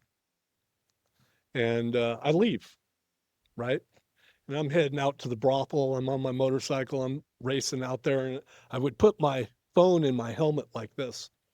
And as I'm going, I probably get to, from where the downtown building is, I get to let's say, the freeway on 80 heading out to Mustang, and my phone rings, and I hit my button, and it's my attorney, Larry Wishart. Yeah. And he goes, Troy, you're going to come to my office right now. And I'm like, no, I'm not. I'm heading to the brothel. He goes, Troy, I never asked you for anything. You're going to come to my office right now. And I go, okay, Larry. You know, he's like a dad to me. I turn around on my motorcycle and I go to his office and I sit down and he goes, you know, they're going to violate you. I go, yeah. He goes, because they call him. Yeah. You know, he's my attorney. And they go, you know, oh, they're going to violate you for this sign. They gave you this Saturday to take it down. And he runs it all down to me. And I go, well, Larry, the sign ain't going to come down. They already won the right to keep it up. I'm like, they went to court. It's a First Amendment issue. And now, so the feds and the cops didn't get their way. So they're going to throw me in prison, basically. I'm going to be their scapegoat or whatever. And if I don't do it, the sign. So just to tell you, that sign was never meant to be on that house. Yeah. Never. But now it is. If you look at it, it's still a canvas sign on the side of a house. Yeah. It's hanging on the side of the house. Yeah. The only reason that sign's there is because of them. Wow. So if they wouldn't have red tacked it, the sign would have went to Redwoods and it would have been somewhere else and it would have been everywhere except for the side of this house. Wow. But because of the point, the sign never left the house. Wow. And so he tells me, he goes, I have an idea here. He goes, you know, the club has a lease on this house, and which they did. They had a lease to own on the house, which I had signed with them. But the feds never saw the lease because we never showed it to them. We didn't want them to know what we had going on because they probably would have tried to violate me for that, for signing a lease with other members that I wasn't allowed around. Like it goes on and on. So he tells me, he goes, well, what I'm going to do is I'm going to call up the parole department. I'm going to tell them, write us a letter. And I'm going to give that letter. I'm going to tell them I'm going to give it to their attorney, which is Arnie Brock. And I'm going to ask Arnie Brock to have the members take the sign down so you're not involved. You don't have to go on the property. Yeah. So they write this letter and it basically says that they're lifting the non-association from me going to this house. This house, by the way, that I've been in jail for, that technically is in my name, I'm Yeah. not allowed out. Yeah. And if I'm within 500 feet of it, I'm going to jail. That's pretty much what they said. Okay, that's what I go to jail for. It was a sign. Well, no. okay. Before that, my brother goes to the house. And so we're backing up in time, probably 4 or 5 months. My brother goes to the house in my truck. And the FBI at midnight on a February in tinted windows, they identify me as being in the truck at the clubhouse. So they violate me for that. Got it. And it's actually Sean. So that was the third one. Yeah. And the FBI actually comes in and says, yeah, we identified him, even though it wasn't me. Wow. Right. Wow. Like the guy just lied. Yeah. They knew it wasn't me. Every one of these hearings, they lied. This is the bad part about cops, you know, and I'm for cops, just so you know, I'm not anti-cop. I'm actually believe they have a job to do and they should do it. But I also know that they'll, you know, go past the law to do whatever they're doing. So, and in my case, that's all they did. Yeah. So, they send the letter to Arnie Brock. Arnie Brock sends the letter to all the members in the house, basically saying, if I don't take this sign down, I'm going to prison. So now let's say it's Thursday night and I get a call from David and something. They go, hey, we're out here on Pyramid Highway in my motorhome. Yeah. You know, so I would go see, I would go to the motorhome and ride with them. And we actually had church in this motorhome, like 30 miles out in Pyramid, because I wasn't allowed around him. Wow. And if I was around him, I'd be violated. So we're in this motorhome and there's like, at the time, maybe 8 guys. And they go, man, you're going to go to jail again, aren't you? And I'm like, yeah, it looks like it, you know? Yeah. And they go, well, how do you want us to vote? And I go, well, you're not taking the sign down. Yeah. So however you guys vote, you vote. So if I have to go to jail, I'm going to jail. That's just the way it is. And so they vote right there not to take the sign down. Well, And I know it. yeah. So I go home to my house and I think I'm hanging out, and I think I called my attorney and said, hey, I'm going to jail. And he goes, okay. You know? And so Arnie calls my attorney the next day to make it all official. And he says, well, they voted no. They're not going to take the sign down. 8 no's. Basically, that they're not going to do it.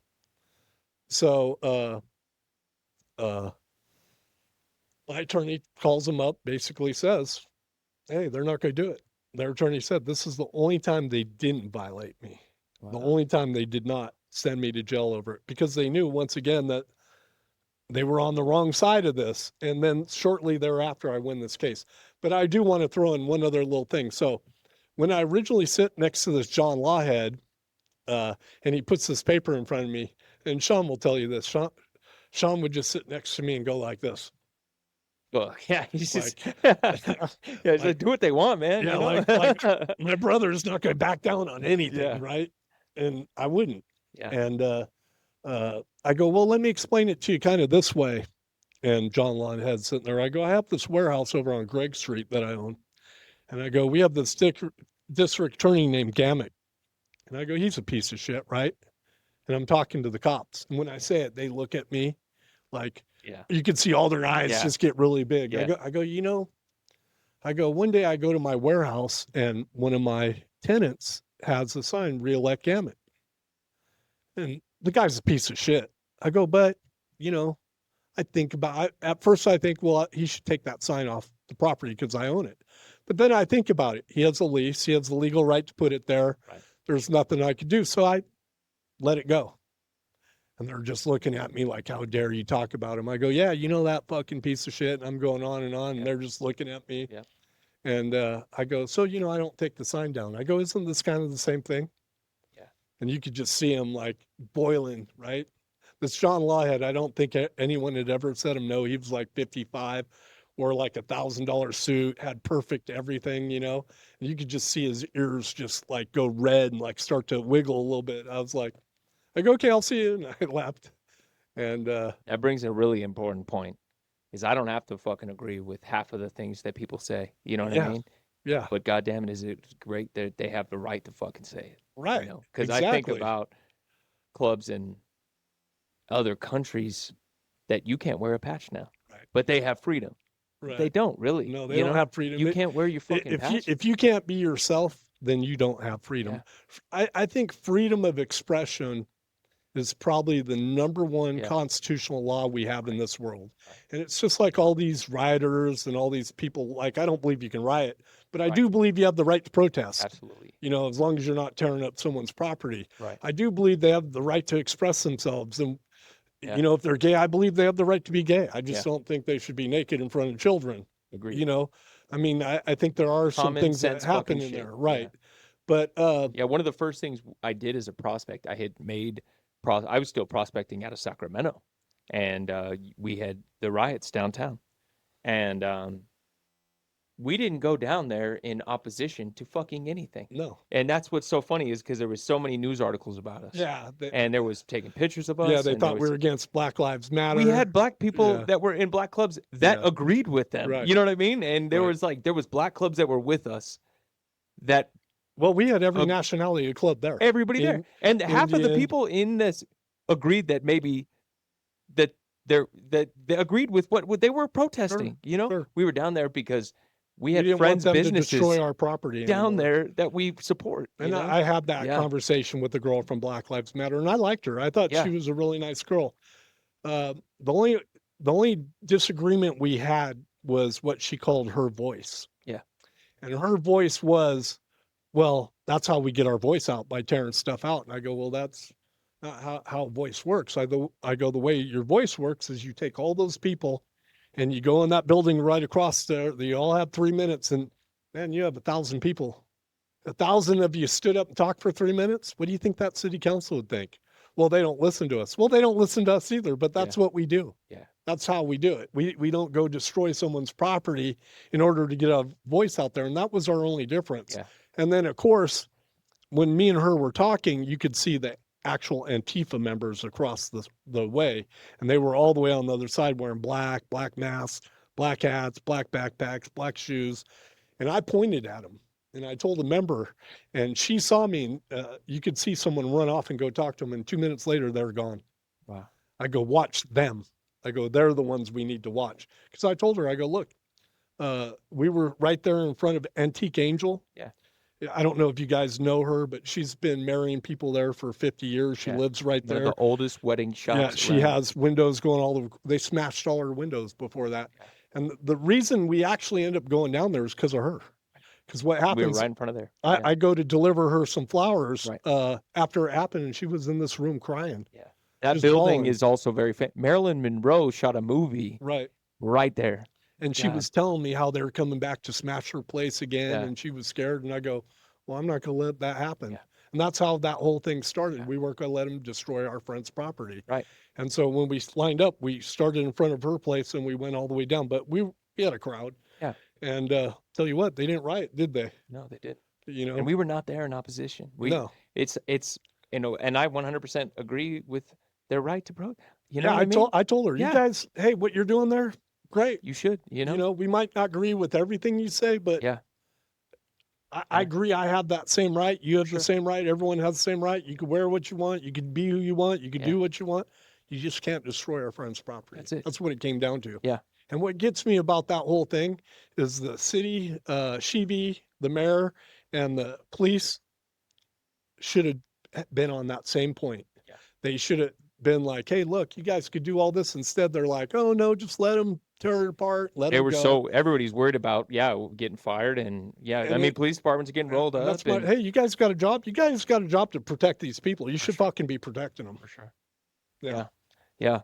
And I agree that they have a right. And I agree. And Yeah. and I think what's funny is there's so many misconceptions about being a Being a biker and being a yeah, sure. motorcycle club. Sure. And really what you've taught us coming up is it's so simple. It's like being an integral human being, which those things don't seem synonymous, Yeah. is integral and Right. biker, but that's that's what it is. It's exactly it's what we like, are. you We're on need the to be right honest. side of things Yeah, we do. for sure. Be honest. Be a fucking man. If somebody calls you a bitch, fucking hit them. Yeah. Like, if that is what a biker means and that's what you are and that's what a 1%er is, man, there's a lot more 1%ers out there that don't know that they are one. You know what I mean? Right, It's right. like, where you're not gonna Yeah. you shut the fuck up, hit a Yeah. guy if he calls you a bitch, Yeah. don't lie, don't fucking steal. Yeah, Just don't little let someone things, man. disrespect you. Everyone should Yeah. have respect for everybody. We have respect for everybody. They should have the same respect for us. And Yeah. that's not the way the world is. Believe it or not, you go in a bar and someone thinks they're tough. Oh, I'm going to fight this Hell's Angel. I'm going to disrespect them. Yeah. Well, you're going to get in a fight for sure. Yeah. And then, of course, they're going to tell the cops and we started it Yeah. and we hit them. And, we're the ones who go to jail. They aren't, Yeah. even though they're the piece of shit that started the whole fight. The whole thing, because everybody wants to say that they did it. Yeah. Yeah. I hear you. Want to talk about the toy run briefly with you. Oh, yeah, absolutely. So the toy run didn't start too long after, but before we get started on that, I just want to say anybody that's listening, I've grown up in this community my whole life. So I've seen every kind of toy run that we have in this town. I won't name any other ones, but I know for a fact that there's toy organizations in Christmas time that are not doing what they're advertising. Let's just say that, Exactly. and People make a little too much money. and they're making like, too much yeah. money, and Toys don't go where they should go. for sure, Money and doesn't go where it should go. yeah, and the first year I did it, I was still a hang around, and I was doing it, and Troy started the conversation. We started talking about toy run and getting all these sponsors. We talked about getting money. We talked about all this, and by the end of it, we had no fucking money. Yeah. Nobody made any money, and I am friends with a member of your club, and I seen him hand delivering fucking toys to Yeah. kids Yeah. long after the toy run was done, Right. and There's handle still a need, and there are people calling us. literally going to people's house saying that Right. these kids need fucking presents. Yeah, here they are. And then he fucking literally just went there and got these kids presents. Yeah. Like, that's another level of like, and so after that, I was sold forever. Yeah. And I've gotten Yeah. 100% of the money goes exactly where it goes, not to us. right. Nobody props us. So let me tell you a story about Toy Run. Yeah. So in 96, yeah. Yeah.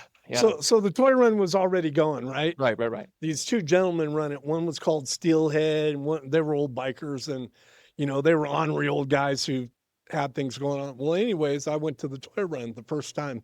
I think it was '86, and I was watching these two guys as they would collect money from it. They were stuffing it in their pockets, and I was sitting over there thinking, "Wow, like that's what a toy run is. Someone profiting off of it, right?" Right. And, I watched them and how bad it was organized and how they didn't have anything really going on other than at the end you got a mill and they would give you a pin. So I walked up to their table and they were sitting there, two of them, and they're on-rail bikers. And I think they were a little afraid of me because at the time I kind of had a reputation and I walked up and maybe I looked a little mean. And I go, so like, what do you guys do when you put this on? I go, do you advertise? No. I go, do you, do you give the money away for donations? No. You stick all this money in your pocket, huh? Well, above cost. I go, really? I go, isn't it a toy run? Don't you think that at the end of the day, everything should go to like the kids or something? Isn't this like, and he kind of looked at me, no. And so I had a prospect there. I go, hey, go get me a garbage bag. Right. And he goes and gets me a garbage bag. I walk over to their table. They have a table about like that. And I take all the stuff and I put it in this garbage bag. And I go, well, you guys aren't doing the toy run anymore. And they go, what do you mean we're not doing? I go, well, you want to talk to me about it? We could go somewhere and talk about it. And they go, no, we don't want, we know about you. We don't want to talk to you. And I go, okay, well, you're not doing the toy run anymore. You're welcome to be on it. I go, but we're going to put this on so it's proper.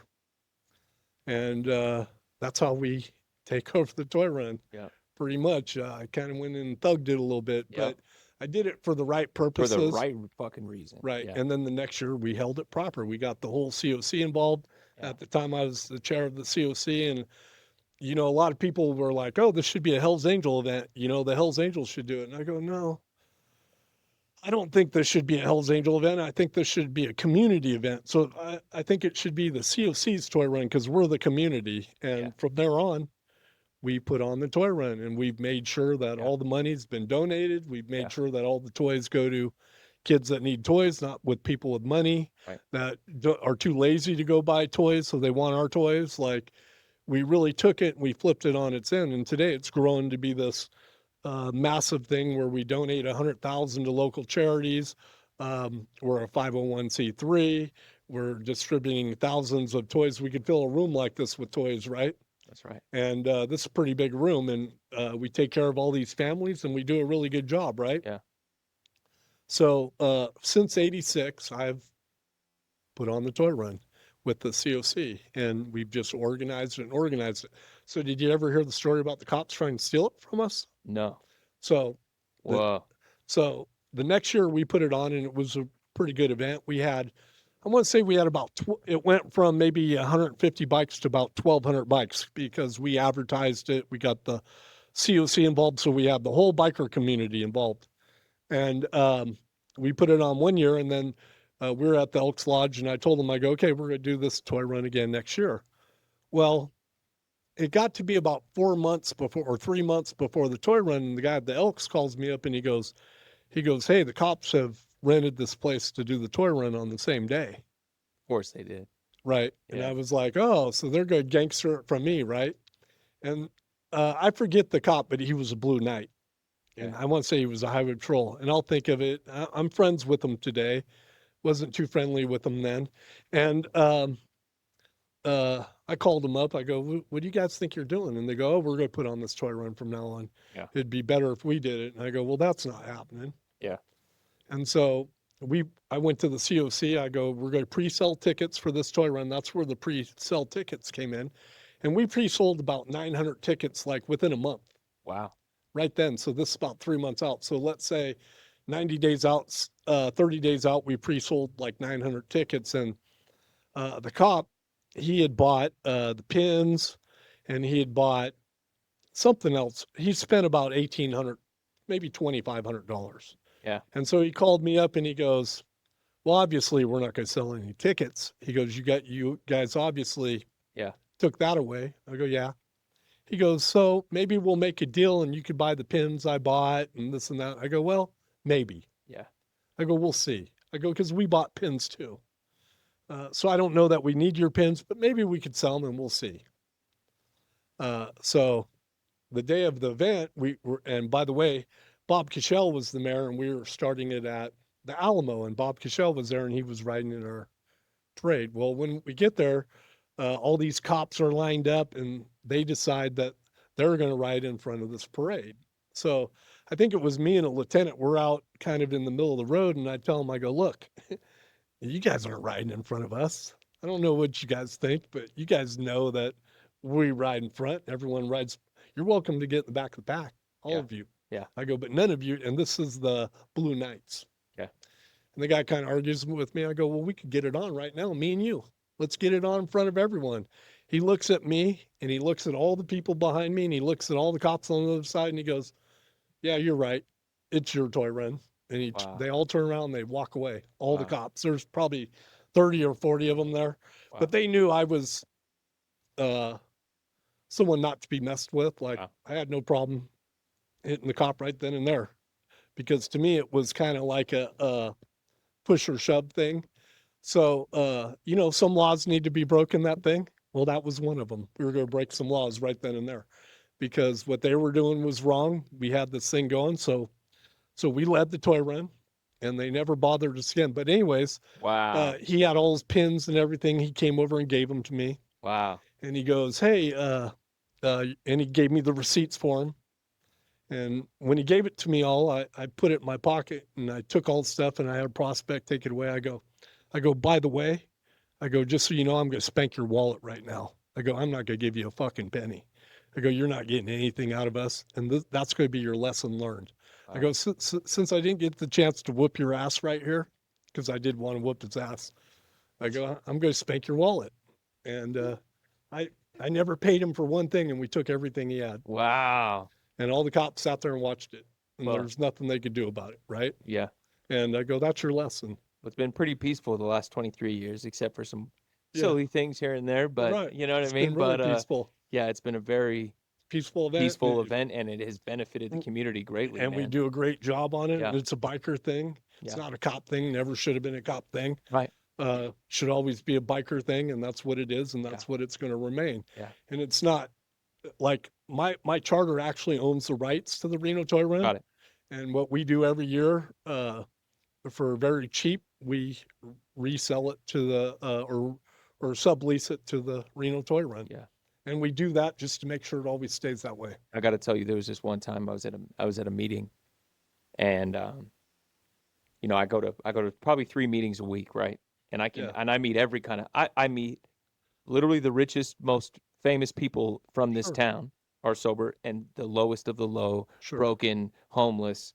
It's literally this disease affects everybody. Everybody. Unanimously. Everyone equally. Yeah, and this one time I met this single mom, fresh off the street, literally living in a car with her kids, Very just trying to sad. get clean. Yeah. You know what I mean? And this would have been, I got sober in 2014. This would have been 2015.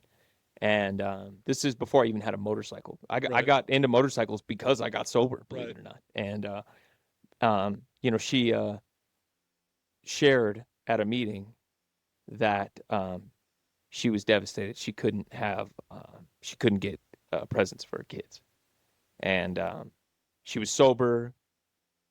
She was about a year sober, couldn't lock down a job, and just couldn't get out of the car, saving money, whatever.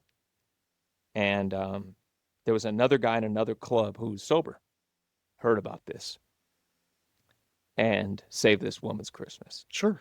And Went and brought her whatever Didn't she even- needed. Yeah. like it was nothing. Yeah. Just like And Santa literally Claus. got her kids Right. absolutely taken care of. It literally, it fucking And that's what we've been doing Yeah. for 28 years. didn't ask for nothing, Yeah. right? And it's Same also a thing. foreign concept to me Yeah. too, right? It's like coming off the street, it was like, what do these people want from me?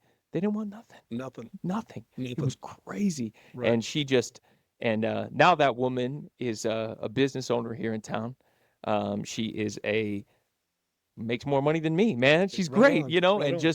and talks about this often Yeah. when it comes to the true. We don't need to tell you who we are.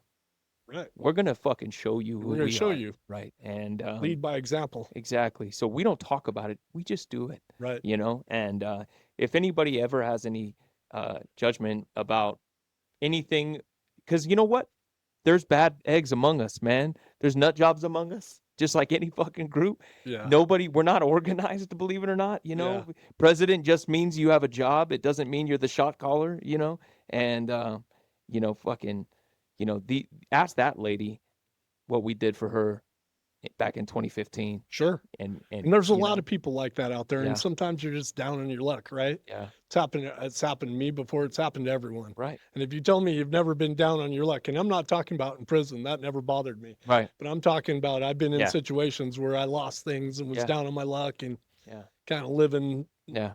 not a good way, right? Right. But hey, you got to pull yourself up and keep going. That's it, Troy, man. And yeah, I got into motorcycles because I had a fixation that I needed to quench. You know what I Yeah, mean? right. I had nothing to do and I needed to keep my hands Yeah. and my brain busy. And this old timer, Motorcycles are great for that, right? Yes, Go man. for a ride, and how you do don't have feel any after that? fucking money. Yeah. You know what I mean? Yeah. But I mean, you could be in the shittiest mood. I've and never, just shit happening. You Yeah. go for a ride and you're like, oh, that was Yeah. great, I've never, right? I can never frown on my motorcycle. No, You know what I mean? no. Yeah. And Right. and just being around them, Yeah. and just looking at them and like, it's just fucking, and we have so much history here, but yeah, it got me into it. And this old timer, his name was Mac, and he's still around. And Mac got me into bikes, and he said, I got this Sportster. And then they all gave me a hard time about riding a fucking Sportster. So And then I what? got a fucking new bike, and then I got another bike, and I got another bike, and I just started building them and learned about Mondo and learned about all these other guys. And it introduced me into a life where the best part about being in a motorcycle club to me is I've got a group of men around me. If I relapse tomorrow, Yeah, they'll help you. they're not only help Set me, you but straight, they give will you hold me accountable. non-associations, Oh, the man. whole thing, right? They probably whoop my ass. You know, I don't think people realize that about motorcycle clubs. Like, Right. we've had members get a little out there on shit. Yeah. And believe it or not, we pull them in and straighten them out. And we give them, we've done this many times in our charter. We're giving you non-association from that drug. Yeah. And that basically means you don't do that drug anymore, no matter what. Right. And they live by it and they come out of it and they're not fucked up anymore. And, and it's a good thing. And we're brothers, so we help our brothers, right? That's a big thing. Yeah. That is. It means a lot, right? You're right. Yeah. That's real. And that's also something that probably people don't understand, No. is like you're no used to, you can't be a brother when you're only worried about you, right? You know what Right. I mean? So Right. if you're deep in addiction, man, that's why this being in a club, being in motorcycles, it only improved my life. Yeah. It And only you're taught all me you're all accountability. equal, right? Right. Nobody's above anyone. Nobody's like- above it, and that's another common misconception is because I'm sure there is motorcycle clubs that Yeah, they got a shot Yeah, collar. you got that national guy. telling God, the everyone what to national do. shit, Yeah. and it was like, I could never live like that. yes, and it's like, no, I'm the biggest servant to my guys, right? Yeah, I'm me just, too. I just Me fucking, too. I'm just a servant, and nobody runs the show. Nobody's No. doing shit together. You know what I mean? It's just like, So it's a lot of funny. people think I'm a shot caller. Right? Believe it or not, when I get in my room, man, they tear me apart. I hear you. Troy, you did this on the radio. We didn't like it. It Happens goes to on me. and on. Yeah, But hey, that's what brothers are about. Or hey, you did this wrong, or you should have done this. Yeah. I hear it all the time, and I love that. I do too. I love being corrected. I have no issue with it whatsoever. Right?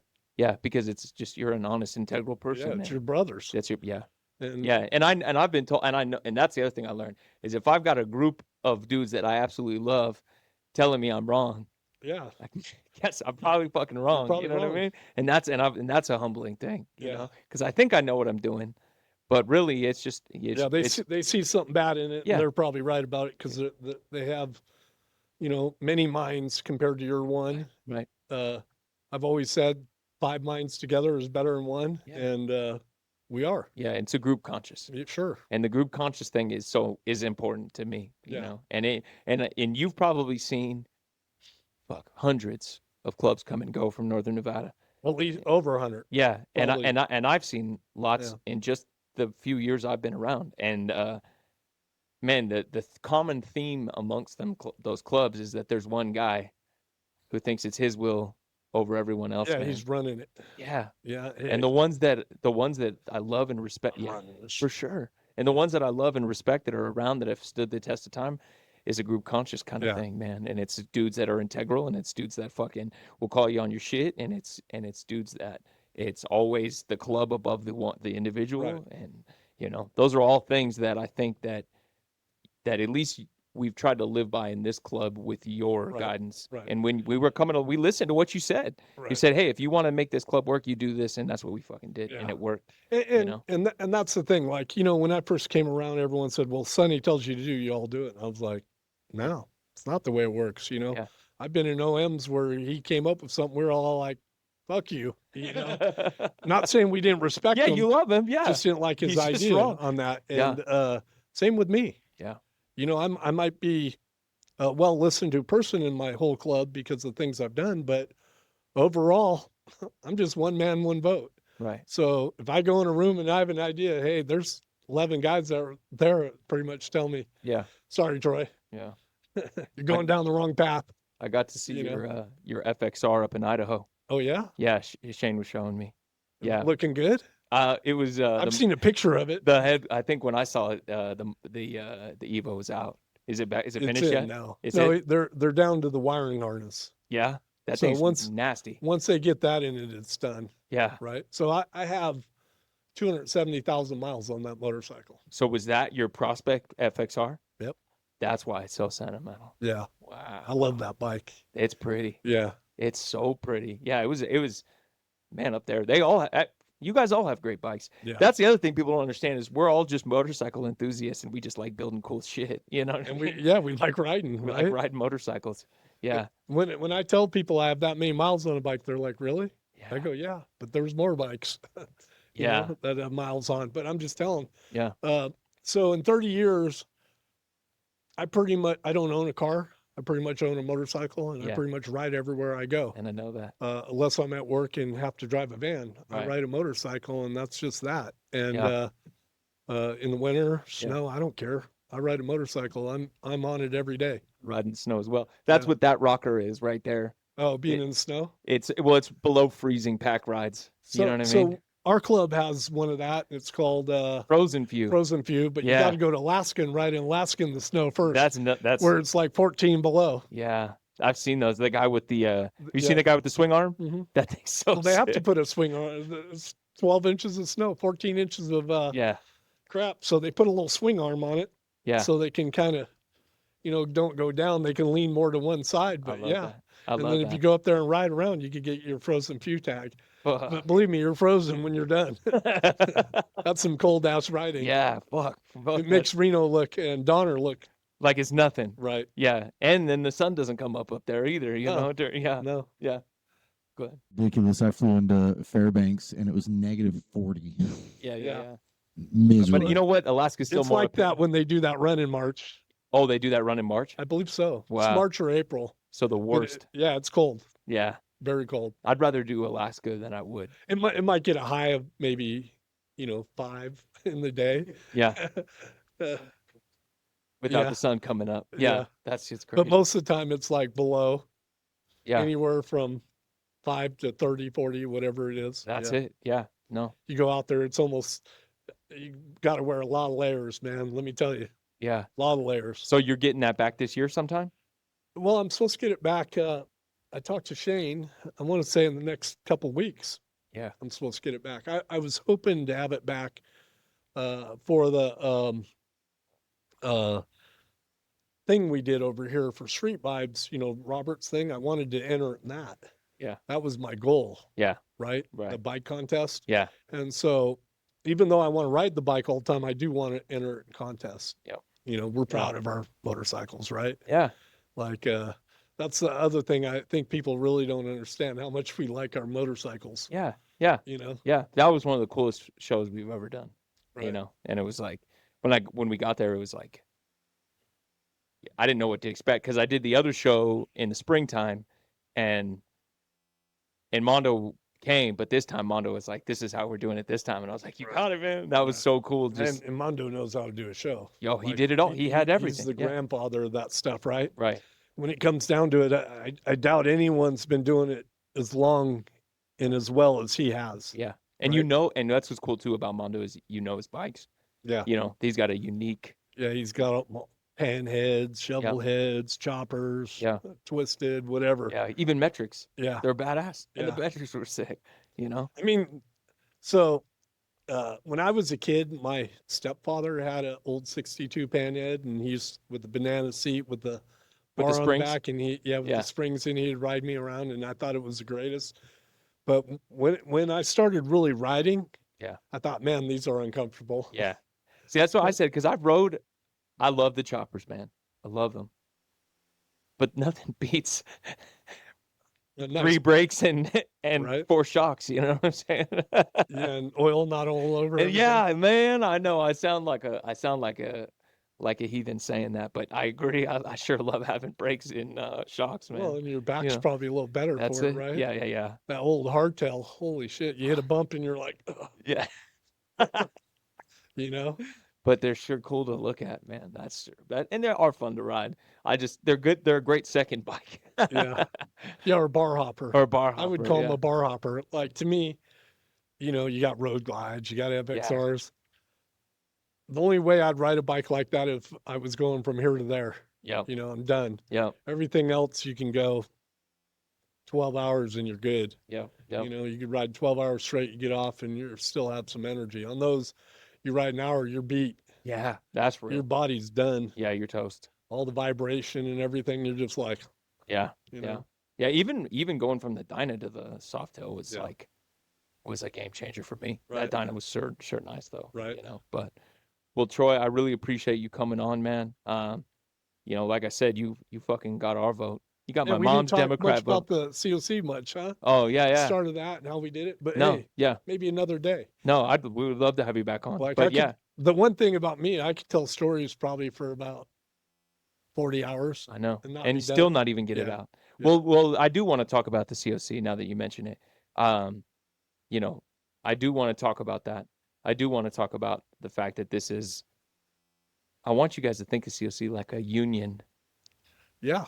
that literally you think that they've really helped us get out of tickets. They've helped us, Yeah. like just So when we formed be the a community. COC, the idea of it was,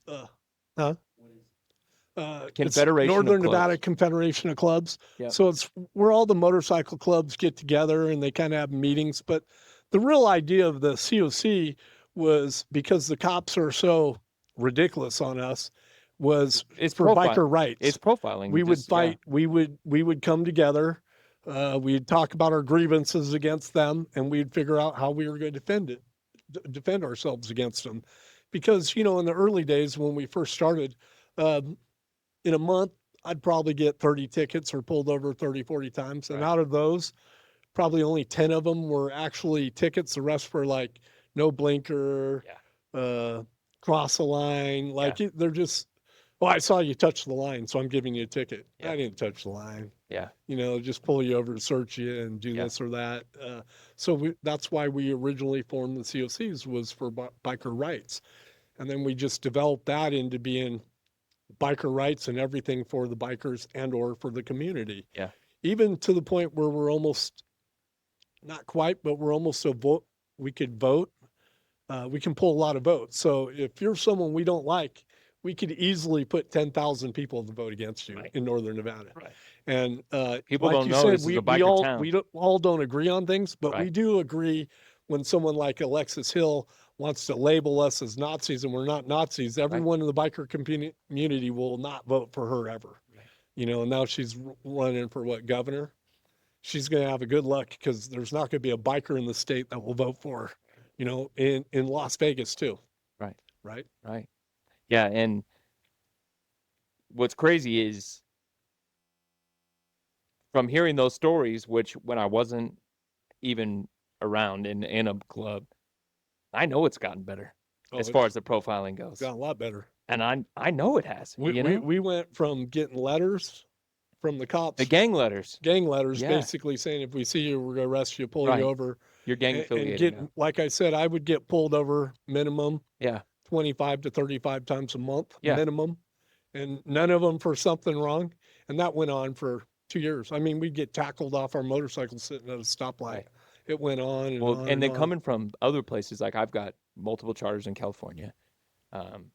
We had an all charters meeting one time at our Shasta County clubhouse, and we had our entire block swarmed just because we were having a meeting. We were just Yeah. talking, nothing. the cops they had just- nothing better to do just than swarmed us. yeah. It was crazy. And So- then being in California, they're taking our pictures. Yeah. You know, and then I get to come here, and I was prospecting out of those charters, and I get to be a part of this community here in Reno when we finally became a prospect charter, and we didn't really have a lot of that going on. No. And there's something to be said about how we operate our COC, and fighting the fact that there's profiling. We have money plain and we're simple. ready to fight, and they For know sure. it. And they know. We have attorneys and we're ready to go. Yeah. So I do want to say one thing. So you know the cop who recently got arrested for child molestation or something? Yeah. A bunch of people wrote some, fuck the cops are bad. Yeah. And I was actually doing an interview on a radio show, and I said, well, I don't feel that way. I just feel like there's some bad cops. Just like that. But it's like everything. I think there's some bad in everything. Right. No matter what it is. Just like, And unfortunately, the difference is you could have some cops do something wrong, and they're not going to label themselves as being bad, but they're going to label your group as being bad if one of you do something wrong. Yeah. And I always think the cops should really think about that. They should think about labeling a group unless they want to be labeled also. Right. And I think that's something I'm probably going to talk a lot about in the future, you know, especially running for an office. You know, all groups, including commissioners, governors, hey, check it out. They have bad apples too. Right. You know, some of these people running our government, like Adam Schiff, they're bad too. And it doesn't make them all bad, right? Just like if we have some bad guys, it doesn't make us all bad. Right. And I think that's something important that everyone should understand.